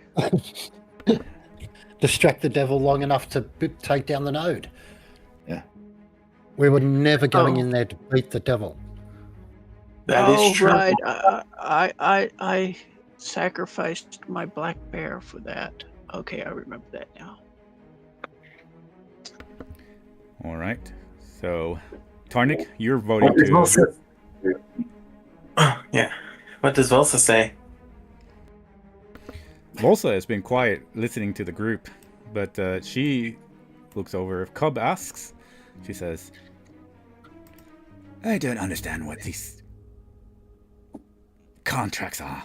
I don't understand anything with gods or devils. I only understand the blade. That's much simpler. If that's what we will do, then I will fight. I said before, you have my blade. So we got 3 for fighting then. What does Cub say? I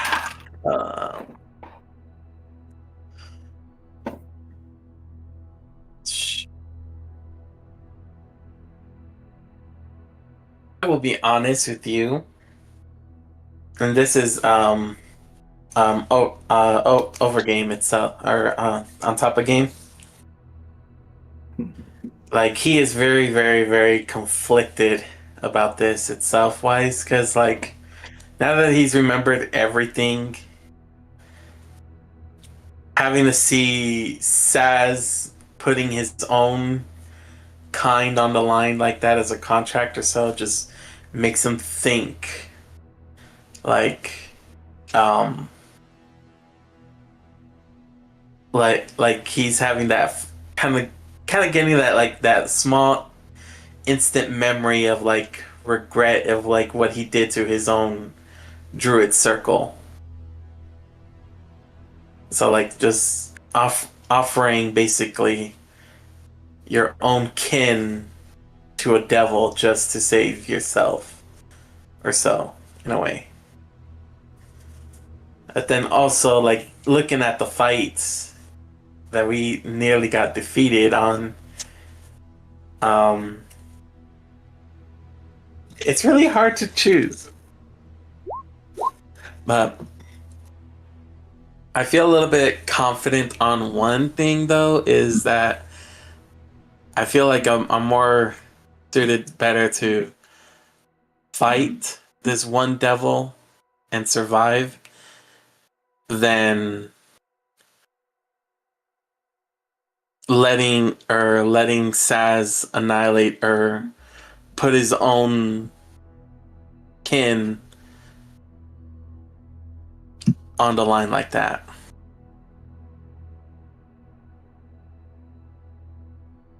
So, combat. So, yeah. All right. I'm gonna go with combat. Okay, go ahead.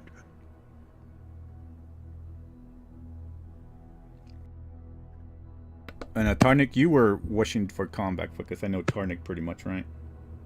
So yeah, split that. Okay, so that's 4 of actual players versus so majority rules. All right. Grom might be interested in what Edward would say. Yeah, I was going to Edward, say, as far as Narzag goes, what does Narzag think of all this? Combat? It's the orc way to go out and combat. Okay. All right. Well, see, have any? Hey, if he gets to kill a couple of devils, by the way, if we kill a devil in hell, it's permanently gone. If you kill a devil on the prime material plane, it just comes back in a few thousand years. So all for it. Let's fucking wipe this thing out of existence. Sorry. Excellent. Narsag is okay. When Grom hears that Saz, votes for the deal. Now at this point, I'm a little above table. I'm not quite sure. I think it's Grumthar who's technically the leader. Is that true?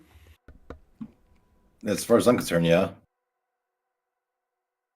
Grom is gonna look at you, Saz, and he's going to say, "Well said. I understand your position." And then he's gonna look at you, Grumthar, and say, "Grumthar is our leader. I will commit myself to whichever path you decide. What will it be?" I take a minute to look at everyone deep in their eyes, and on Zaz, look deeply. Your sacrifice is noted, friend. It is a great offer. Today is a good day to die, and we will step into battle and free this Silent for whoever lives. And I step forward. Take us to your battle, devil. He looks over and it's like, what? Oh, what a change of plans. All this talk about contracts and everything, and in the end it's all about battle. I like it. Oh, I love your group. Keep it simple. Well then, in that case, battle it is. All right. I would like to cast a hunter's mark on that devil right there. On the guy Not that's that we talking? need. Yeah. So I can always track him for up to 2 miles, wherever he is, unless he's in another plane. Yeah. Sure. We can definitely do that. This Don't guy waste your hunter's mark on this devil. Oh, That's it. it's a Also, free spell. It's a Grumps- free spell when it's on fiends. Grom might also say, We cannot break the law. We can only fight the devil sent for the trial. His champion. I can move it. So we're going to move this devil here. And he is going to start changing. This guy actually drops his form here. And I'm using this guy. I was trying. Oh, I can't mark the thing. Where is it? He actually grows a tail. And wings. Larger wings. He's a pit. And then he looks to have a stinger at the end of that tail as he starts growing and getting larger. He becomes huge. And I think huge has to be bigger than Why does it that. not let me mark it? There's large. This is huge. Boom. Right there. And then this guy was going to go over here to the corner and just simply watch. And he says, "Ooh, this is going to be exciting. I've been having one of these in quite some time. Everybody always goes by contract. Ooh, Bazgoth, I really love you. You're so entertaining." And he...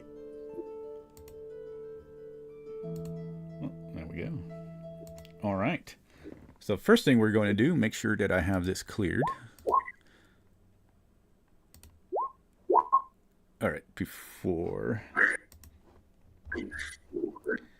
we roll any, I gotta clear this. Okay, so before we roll, I'm gonna see if this works. Before we roll any kind of initiative, just everybody make sure to click on y'all's token and then click initiative. I'm gonna see if this works. But go ahead and roll initiative. If y'all want to prepare any spells that y'all gonna have currently right now, y'all can do it before the initiative. Because this devil is walking up from the table and switching into this more serpentine-like creature. Almost humanoid at the top, actually, with a long, slithery tongue coming out. Can I take my bonus action rage now? You certainly can. Let's do you that. say to click our token, then click initiative. I'm not sure that I see what you mean exactly. Just so, make sure your if token's you're- selected. Yeah, you select your token, and then you should be able to still do it from D&D Beyond. It should Gotcha. Okay. pop pop up in the turn Oh, order that's over great. here on the... All right, here we go. With advantage, I got a 7. That's just wonderful. Oh my Yeah. gosh. Well, that's strange. I don't know why that's Oh. happening there. Oh, it worked for... No, it didn't work for Grom. I rolled a 3. A 3? Okay, no worries. I can get it. Let me see. I don't know why it didn't work. My webpage froze, so I have to close everything down. Uh-oh. All right, go ahead and do that while I get everything situated. So Grom rolled a 3. I'm going to put 3 right there. Boom. Okay. Barnick is on the back of Shiv, muttering a little prayer to Valra. And when he finishes muttering his little prayer, his eyes have changed to silver blue. Ooh. So, the Sisters' Duality, once a long rest. Silver blue eyes. Your melee attacks do an additional D8 of psychic damage. And you have true sight 30 feet. Before we start above table, Uh-huh. would it be beneficial to have another melee combatant? Possibly, yeah, because it might actually take some blunt damage here when possible. Okay. I'm going to cast Polymorph. Oh, I see. Okay. Oh, so are we able to cast a spell before combat starts? Is that what's going on? Yeah, because this guy is walking from the table and morphing right Oh. now, so that would have gave you enough time to understand you're about to get into combat. Well, Yeah. Grom's casting mirror image, that's for sure. Okay. Grumthar's getting out of fireball formation. I don't think Well, we I'm have. with Shiv, and he gives Shiv gives you fire resistance. So You should be able to control those Groms there. So you can test it and see if you can control them. Hopefully, I think you should be able to. Nice. Hold on, I think I can use it without using a spell slot. Let me double check here. I think I have an ability that lets me cast mirror image without using a spell slot. Volsa is going to roll a. my computer was at 100% for some reason. Ooh. So I couldn't do anything. What the heck is Volsa? Volsa rolled 12. Cub, what did you roll? I rolled a 12. 12? Okay. 12. All right. Okay. Are you kidding me? Let's see. Tonic got the best Oh my initiative. Well, Narzak is not being able to roll right now. I don't know anything better to transform into, so Sauce is going to go from a giant snake to a giant lizard. We're going to go for a Tyrannosaurus Rex. Oh, There you go. nice. Nice. Nice. Did that click?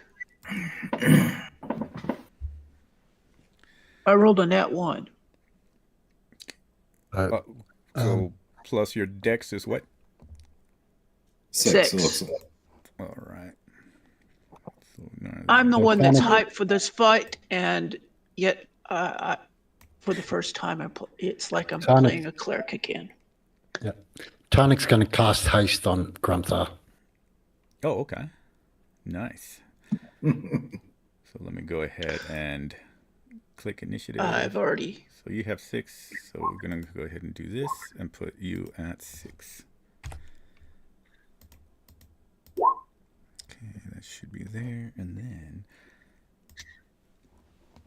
I don't want to roll initiative on here. So everybody remember your initiatives, just because I have to roll this from D&D Beyond. But just in case it tries to make it disappear. So that's... See what happens. Hopefully it doesn't. 18 plus 17, 18. Okay, so that would Thanks, put him, dice gods. okay, so that puts him at 18. So this is not the roll 21 because I'm using the initiative from D&D Beyond. So I'm going to roll his initiative first. It's going to say Horned Devil or something, but it's not really a Horned Devil.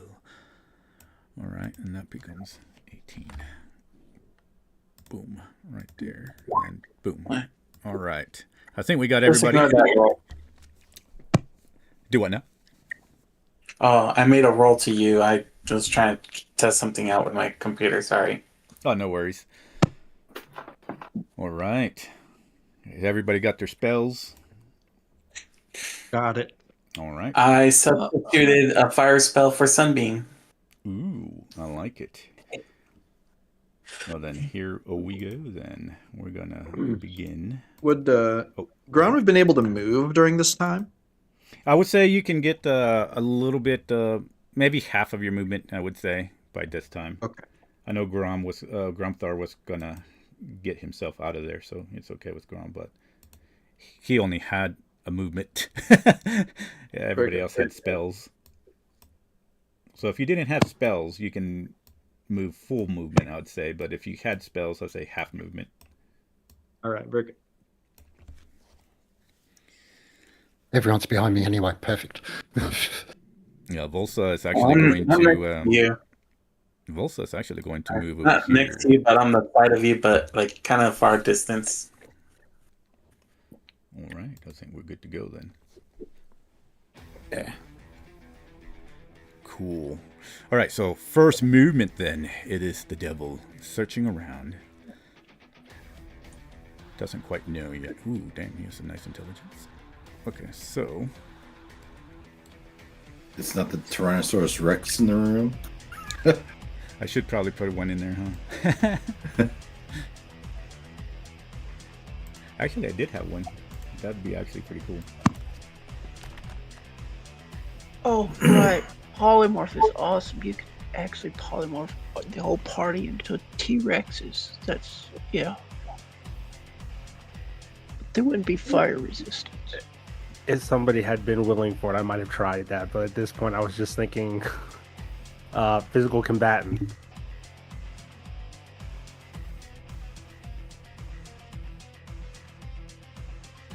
I can't remember. Is it huge or large? T-Rex is huge. 13 AC, 137 AC. All right. Sorry, 136 HP. We're gonna put control of sauce for that one right now, so that way you can control it. Oh God! Just imagine someone casts enlarge on that T-Rex. And then we're gonna put saws over here on the side for now. So you should be able to control the T-Rex. Are you able to move it?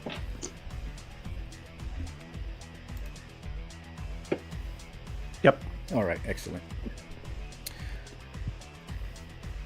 Ooh, sees the T-Rex. It's going to go ahead and make a maneuver. Wait. 15. Wow. Okay. 5. Go all the way to here.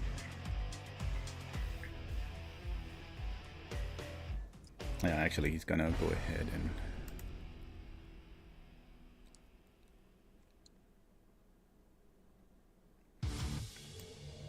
He'll probably move here. So he's gonna actually fly. And go here. And he's actually going to aim for you, Mr. Grom. Uh-oh.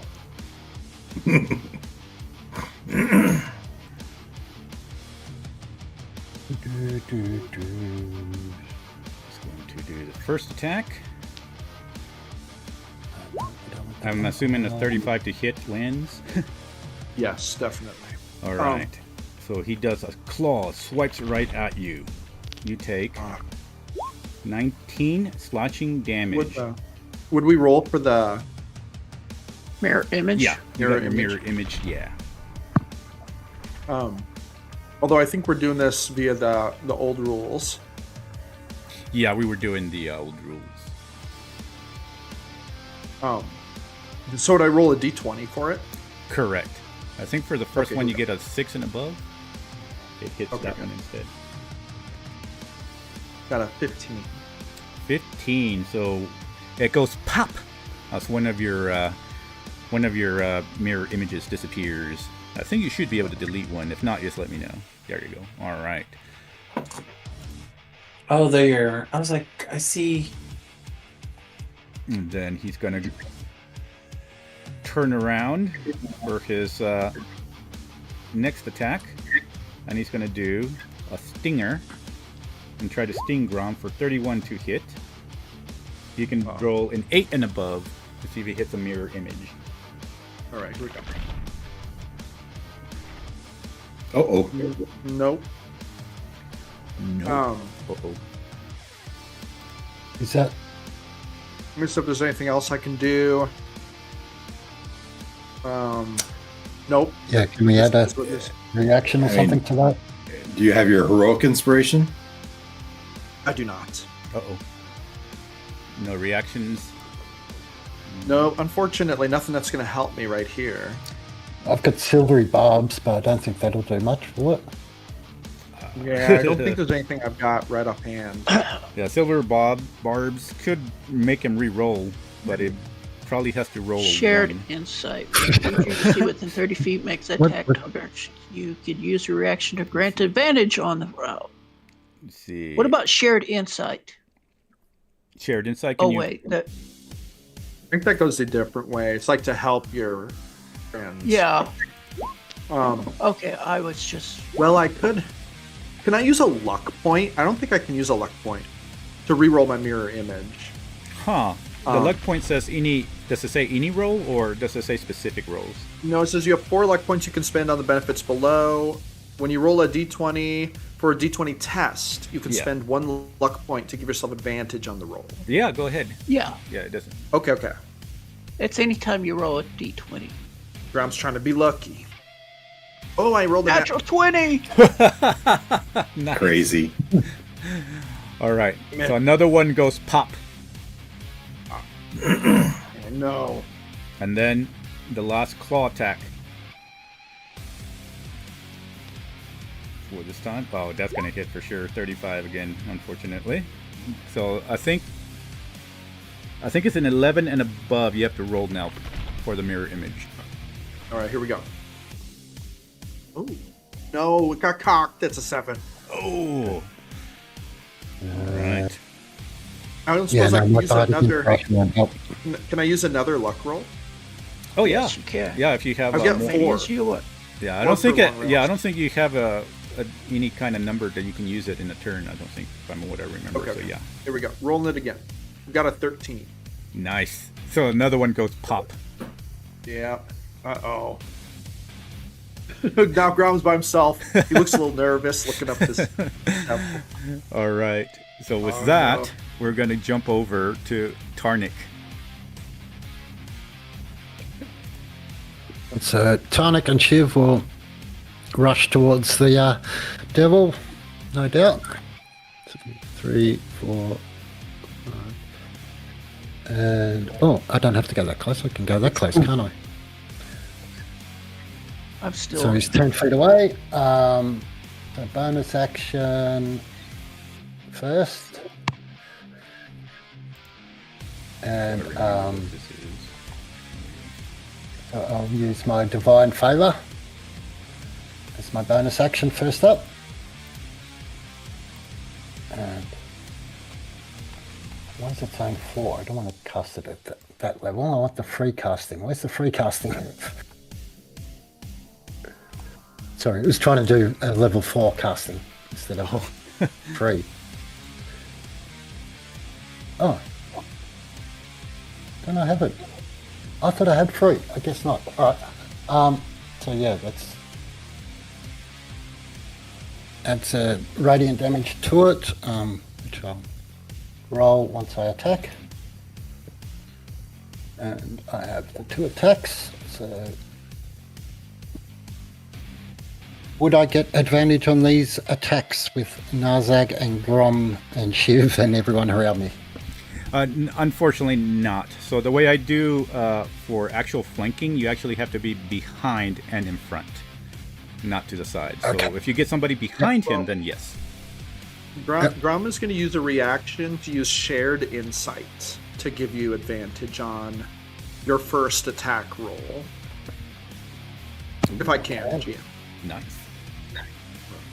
And I will do it for the second.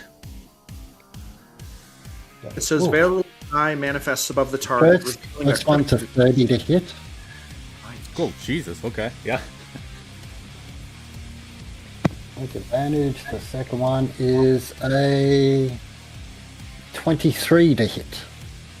23 makes it, actually, yes. Excellent. So,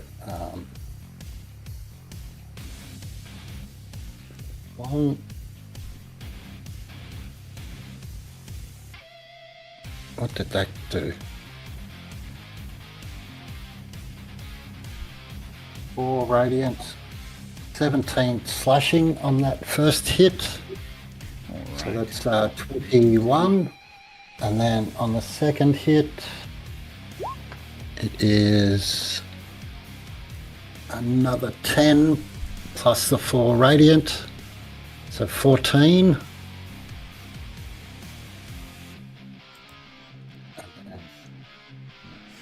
With the butt end of his weapon. Go on.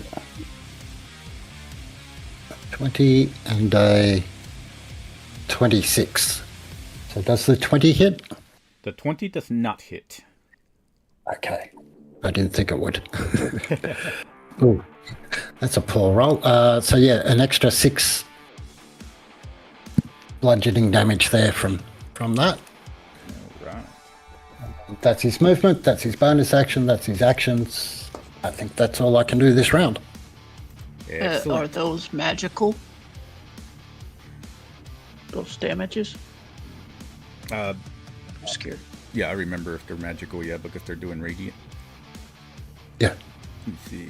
So Plus, he's it's gonna a go ahead. the blade of Horror, so it's I believe it's magical anyway.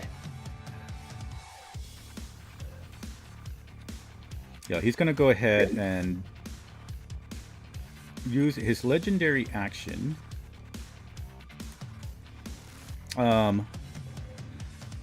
Tarnik, roll me a d20 for your. Let's go with intimidation. I need to see if he's intimidated enough. 28. Okay, so all right, cool. 20 intimidation. So he's gonna attack you with a stinger. So that would be a 27 to hit.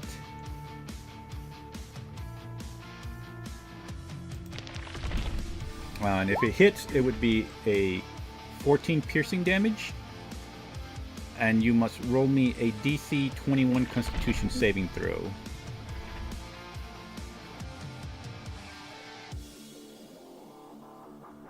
And then Cub, you are up next, so have your actions ready. Okay. Fortunately, I have no more reactions to my next turn, so I can't do anything to help you, Tarnik. Say, Yeah, and Tarnik, you were going to roll a DC 21 Constitution save? Sorry, I've been muttering away to myself there. Yeah, no, he has silvery barbs on that hit. Oh, okay, so he's going to have him reroll. All right, excellent. Yep. Hopefully. Oh, he makes a 29 this time. So, still the lower one then. All right. He will. So, what were the rolls again? Sorry. So Con. DC 21 Constitution save. Yeah. What else? nat Nice. 20. Nat 20. You're not kidding me! All right. So you do feel as the stinger tries to shoot some sort of liquid inside you, burns a bit, but you are able to contest it and push it back with your strength. All right. So with that, we will go to Mr. Cub, which would be followed by Volsa and then Sans. All right, Cub. What are you doing, sir?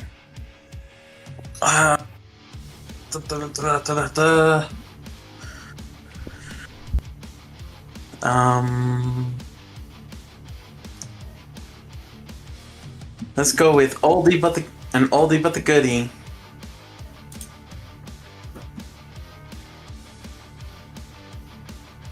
I cast Moonbeam.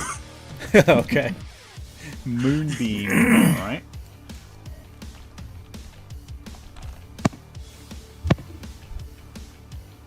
And that is a save, correct?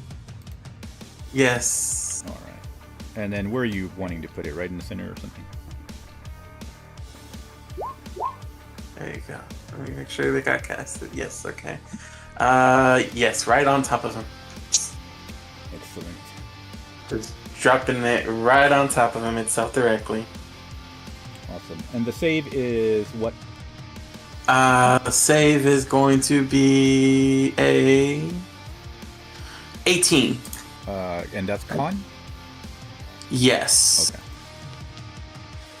Okay. 18. Well, he rolls a 32 save. Ouch. Is that for half? Typical. Yeah, it's still gonna take half. Go ahead and roll the beautiful damage. Nice. 21. Cool. So 21, half of that. I don't know. Yeah, that would be okay. Cool. Got it. All right. Anything else from you, sir? That will be. Yeah. Don't need to be there. All right. So he's going to go ahead and.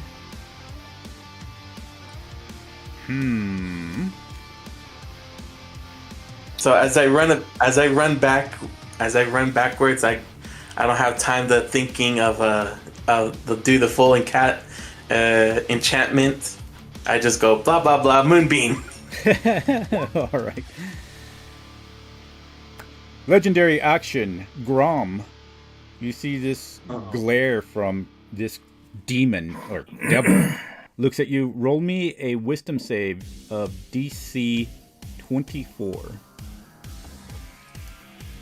All right, DC 24 wisdom save. There's a question. I have an ability called Counter Charm. If me or a creature within 30 feet fails the saving throw against an effect that applies the charmed or frightened condition, I could cause it to be re-rolled with advantage. Wow. I don't know if this is yeah. Go ahead and re-roll with advantage then. Okay, well, I haven't rolled it yet, but I just wanted to know. Okay, so it's a wisdom save? Yeah. So I'll roll the first one. Or should I just go ahead and roll with advantage? Yeah, just roll with advantage. Oh, no, I would get to re-roll with advantage. Oh, okay. So it sounds like I get That's the first one, but Yeah, then go the ahead. second. Yeah. So here's the first one. Did I roll it? Uh-oh. Why didn't it go? Roll it. Did I roll it? It didn't show that I rolled it. It didn't show. Nope. What did you roll? It didn't. I didn't. Literally, the dice didn't go. I'm gonna reload the. Literally didn't do it. Yeah, it just like didn't roll. Okay, here we go. Now we got it. Now it's rolling.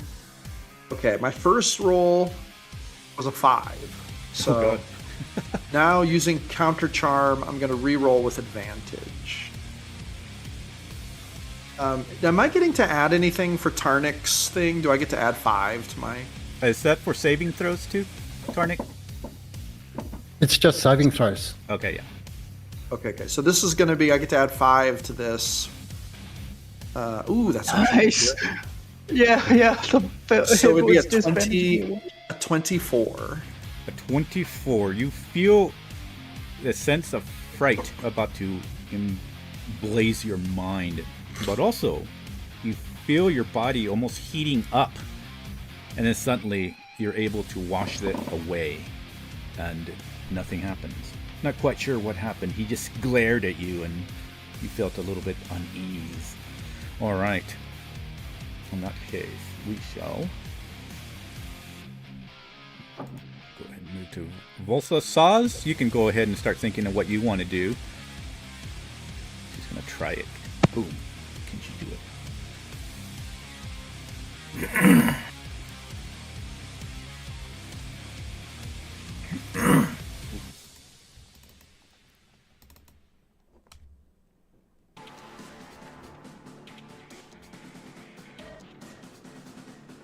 Oh, dang. No, she can't do that. She took its turn.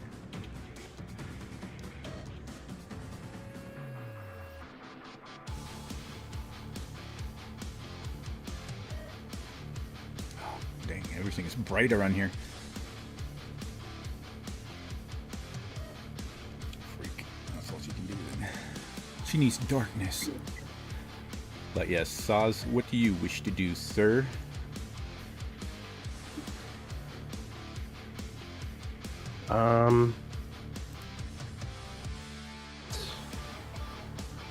Swallow him whole. Not an option. So I'm gonna stomp across the battlefield. She hits his right. Basically there. Hopefully keeping 10 feet between us, and I'm gonna use multi-attack, 1 bite, 1 tail attack. Okay. Holy gee. That would be nice. So, bite. Unfortunately, you're getting used to the new body. You almost trip over one of these pews there and miss completely. But if you are going from back there, you can actually roll with an advantage.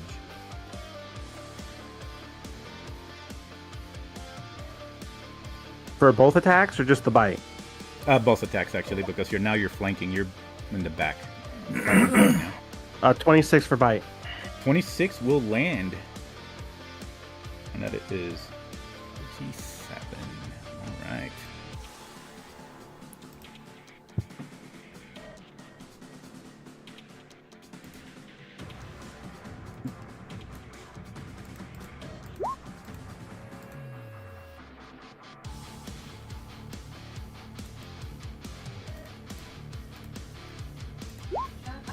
All right, and your next one is what? The tail?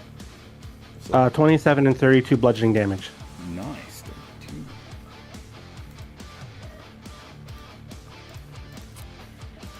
Slap against this devil. Slam. Definitely making an impact here as everybody sees this Tyrannosaurus take a big chunk and then whip this devil. A little bit of the vibration kind of booming around here. The devil roars. And then Bolsa does her damage plus 1.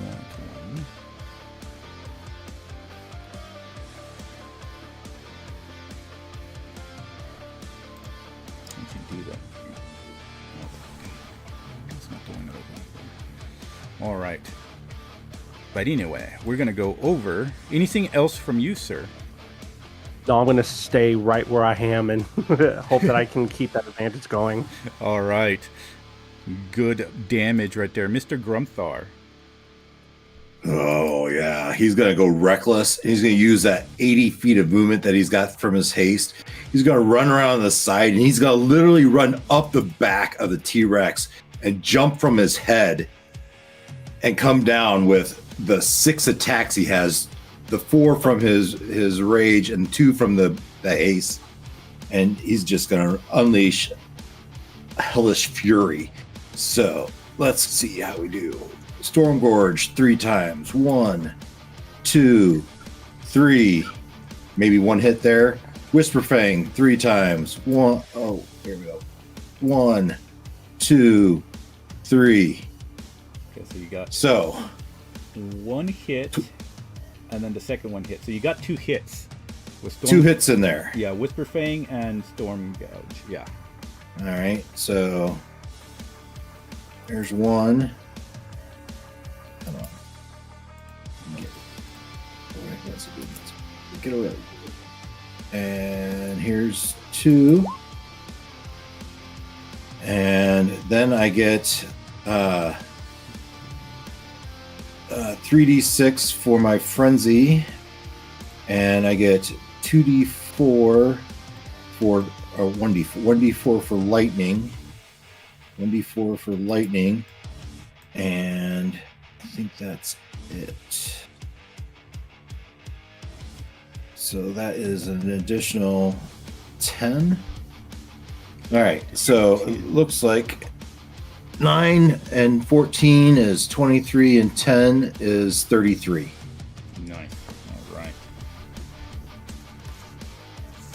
He roars. Everybody starting to move around him. That was 1, 2, 3. Okay. So, anything else from you, sir? Nope, that's what I got. Okay. Before Narzags, he's going to do his next. 1, 2,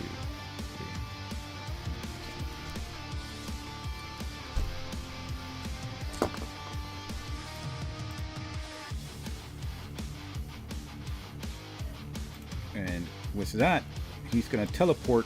Oh, shoot. Not teleport that thing. Hold up 1 second. Yeah, alright, move it out of the way. Teleport over here.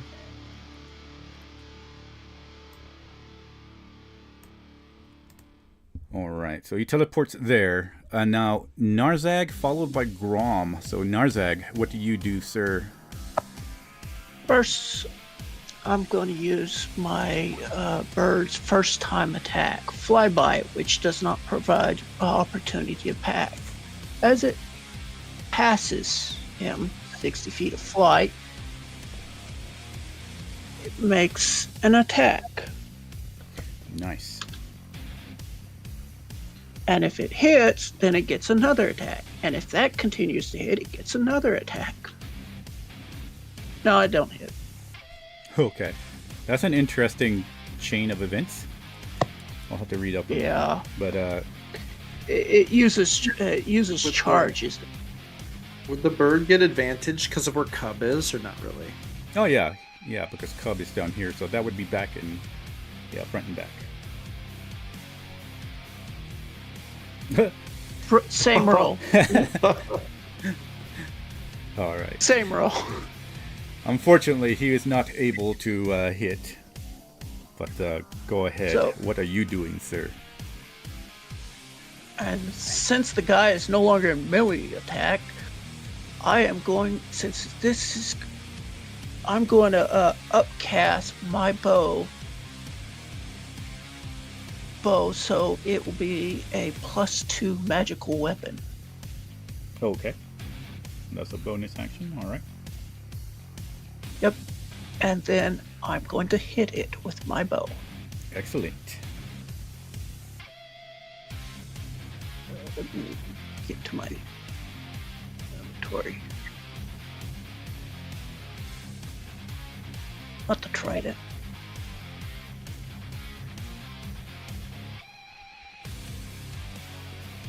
D&D Beyond slow.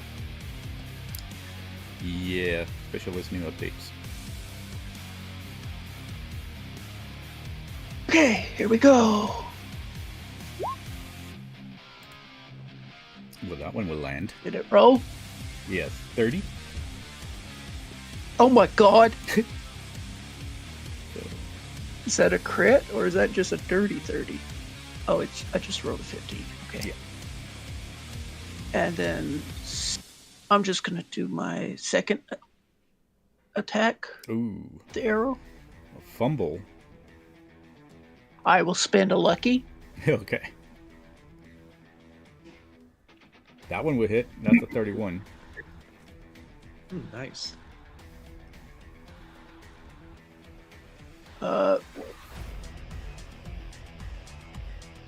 You don't do mastery, so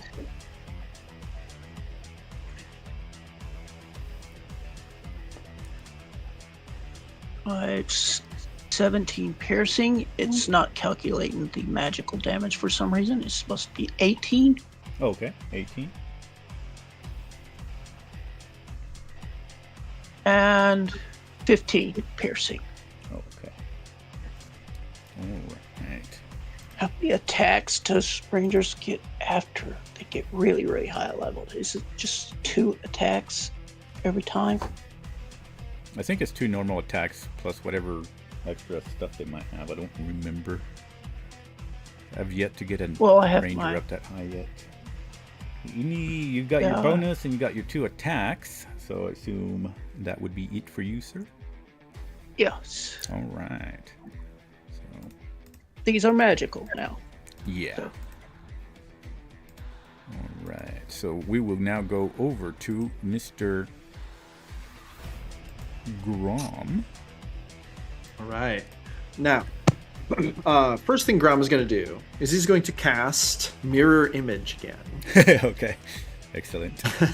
We're going Mirror Image. We're going to cast it as a second level spell. Use a second level spell slot. Second thing, Grom's going to use his bonus action to use the ability Mantle of Inspiration. He's going to expend a Bardic Inspiration slot.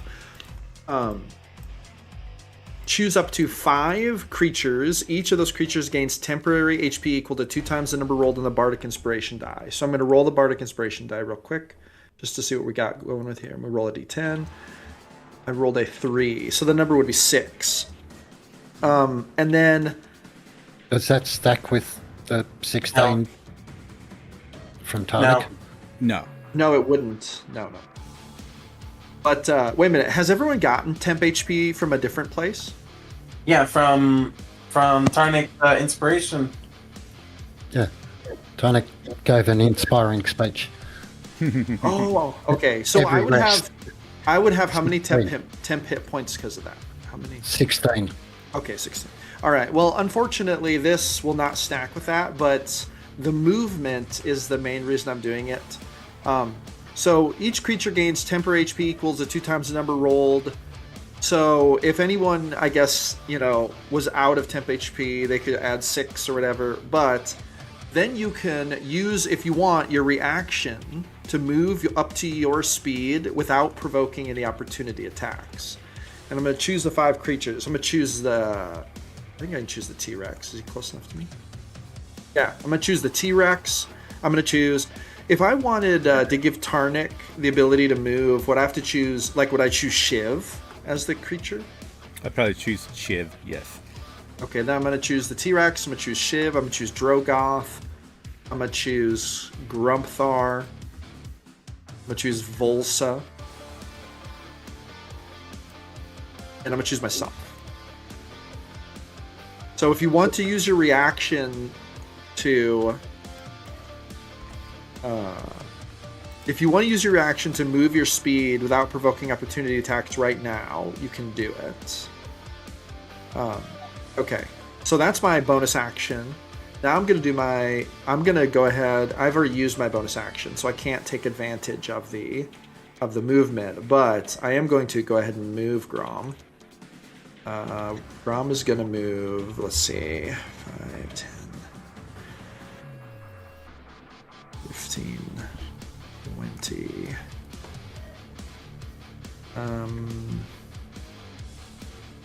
25, we're going to go here, 30. I move my mirror images over here. Okay, and that is going to be Grom's turn. All right. Which brings us back to... So can we all move now? Well, the T-Rex, Grumthar and T-Rex, during my turn, you could use your reaction to move your movement speed if you want, without provoking opportunity attacks. Then you would use your reaction.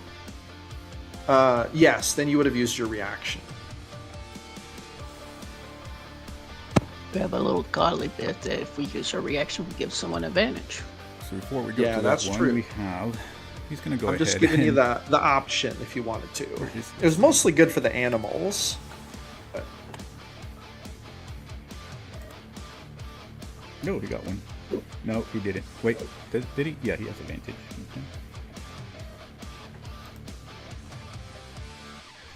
9 bludgeoning and 2 piercing. So, Mr. Drogath attacks with his tentacles, which now goes to Mr. Devil here. And upon his turn, yeah, that's all his legendary, so he can only do that. All right, cool. Let's see.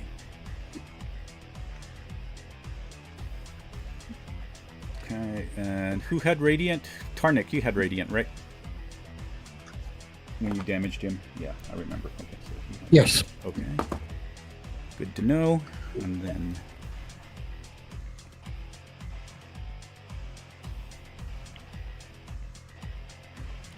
he will go ahead and aim at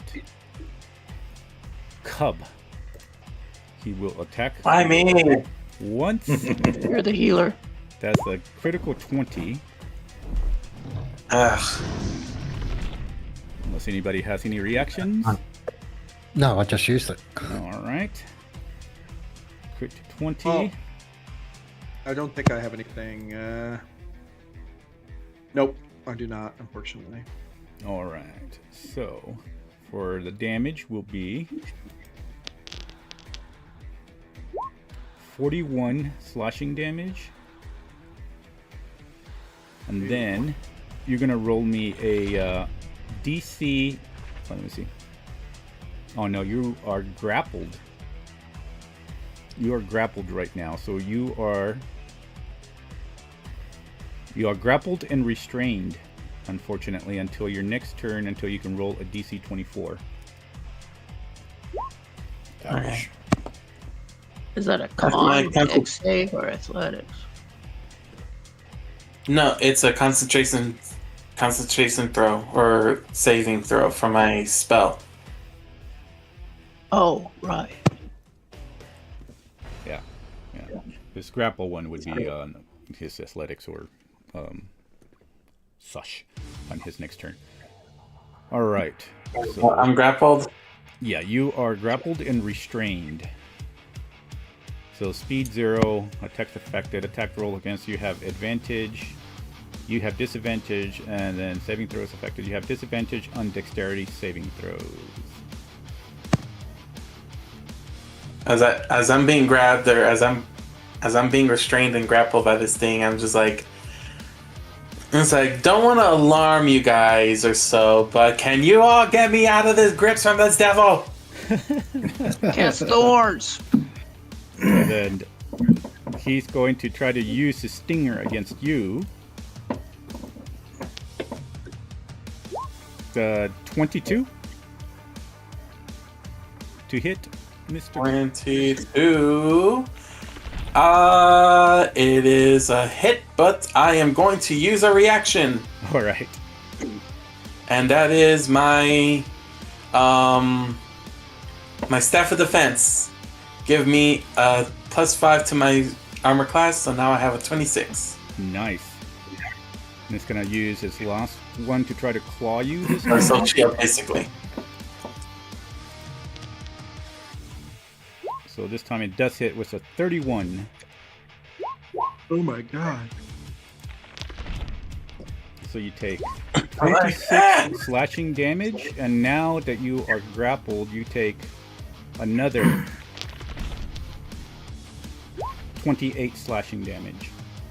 How much altogether? So Oh that's my 26 plus 28 equals 54. 54. Yeah. Oh, Don't forget you had some temp HP from Tarnik. I don't know about you guys. I used that up last week. Yeah, so did I. So did My I. bird failed its wisdom save, so it burned up through its temp. All right, that is it for him. His legendaries what do you call it? Are back again. Recharges. Yeah, recharges. And Tarnik followed by Cub. Tarnik.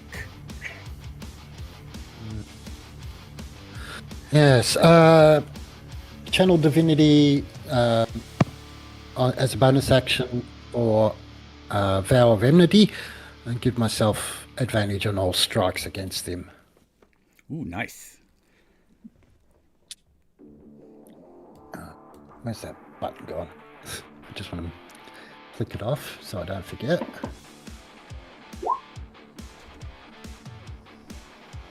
Where is it? And I guess that's considered a fail. Yes, if it's a 10. Yes. Yep. All right, then my moonbeam is gone. Okay. Feels like playing Clerk again. So I will now do a whole bunch of attacks, Nice. all with.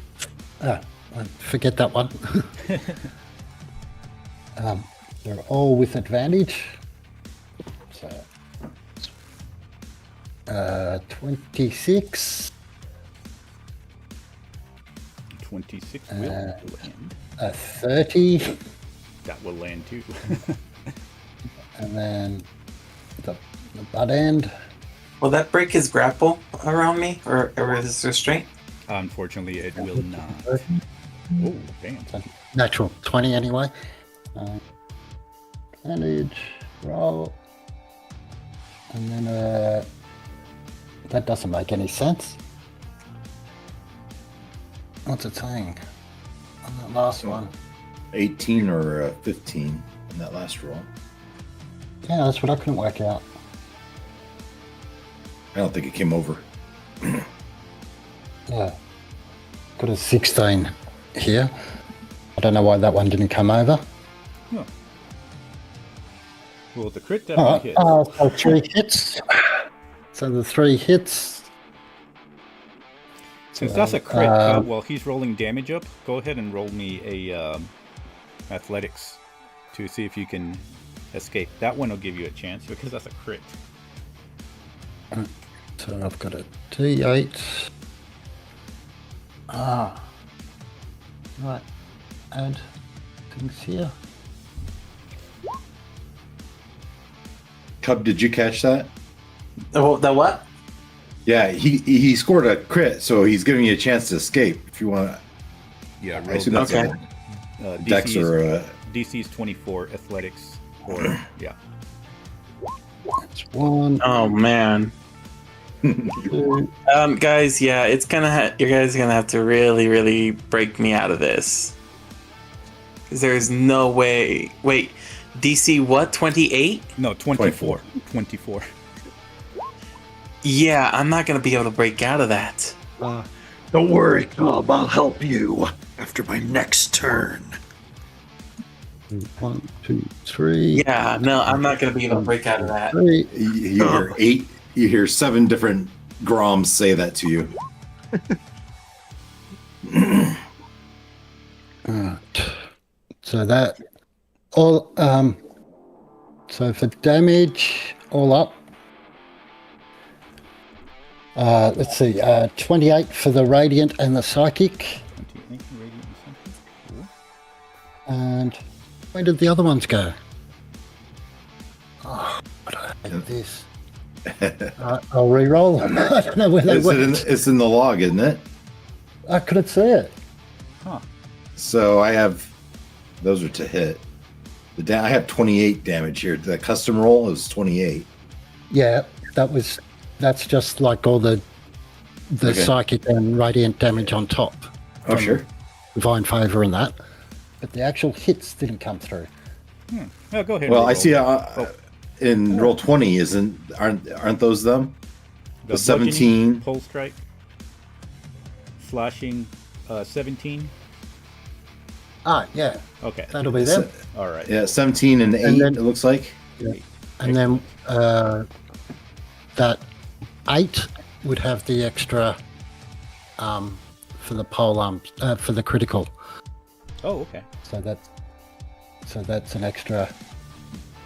It's only an extra D4, an extra 4. Excellent. All up. That. Sorry for dumping all the maths on you. No I was worries. hoping it would do it all for us. There we go. Put this here. And plus that there. Excellent. All right. Anything else from you, sir? I think that's all I can do at this stage. Are we still in a good position to flank for everyone? Or do we need to move? Right now, yeah, everybody can. It looks like everybody can flank. They're like front and back. Yeah. Yeah. All right. So he's gonna use legendary actions. Infernal Body Explosion. So you see him explode. Fire emits everywhere within a 30-foot radius. I'm glad I'm on Shiv. It's probably further than that, but I'm going to say about right here. So anybody within there must roll a DC 24 Dex save. And unfortunately, Cub, you're going to take disadvantage on that one. Isn't it 0 though? All right. You have 0 movement, but yeah, it reads that you only take disadvantage on your dex. I'm going to use my moment of clarity. When you make an attack roll, ability check, or saving throw, you can choose to gain advantage on that roll. You must declare this before rolling. And I can only Okay. do it once per long rest. All right. Moment of clarity. Roll with advantage. Here we go. Whoops, I rolled 2 with advantage. I shouldn't have done that. I don't know why that happened.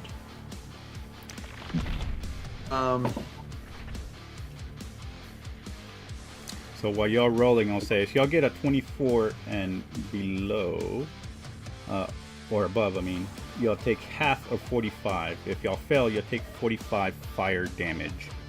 No, I'm taking the full 45. I definitely failed. Yeah, so do I. So I would argue with the 22 being on Shiv and only having fire resistance.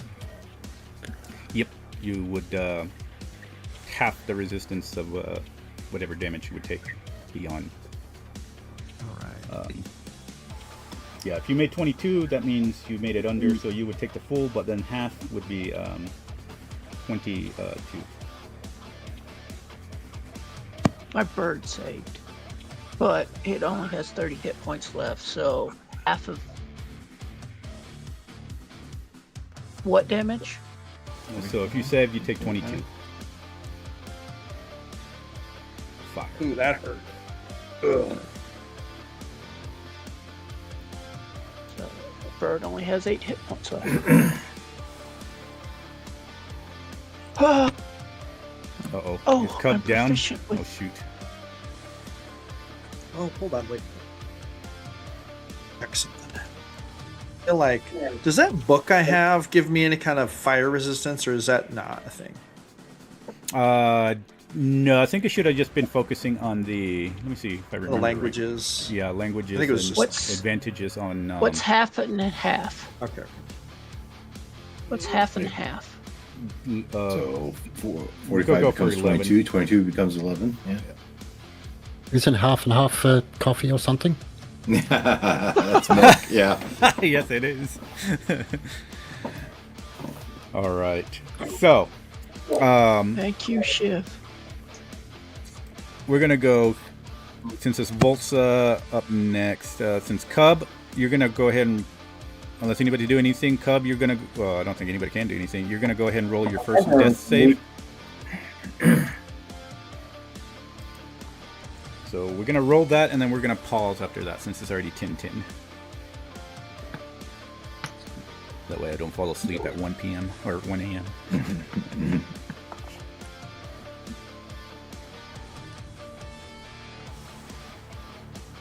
I gotta save. Nice. Okay, so you're at 1 save. Excellent.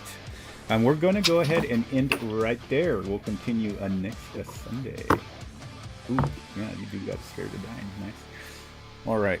So we're going to go But he ahead. has to be. But is he close enough to reach me for it? And on his turn, too. So depends on what he's going to do for his legendaries. As I will warn everybody, this guy are smart enough to go for coup de grace. So just to let y'all know and think on it, I'll leave the map here. Yay. All right. Let me go ahead and pause stream. Thank you, everyone, for watching. Until next time. And we will continue from there on out. See what happens next Sunday. Goodbye and good night. Night, everybody. Night. Night.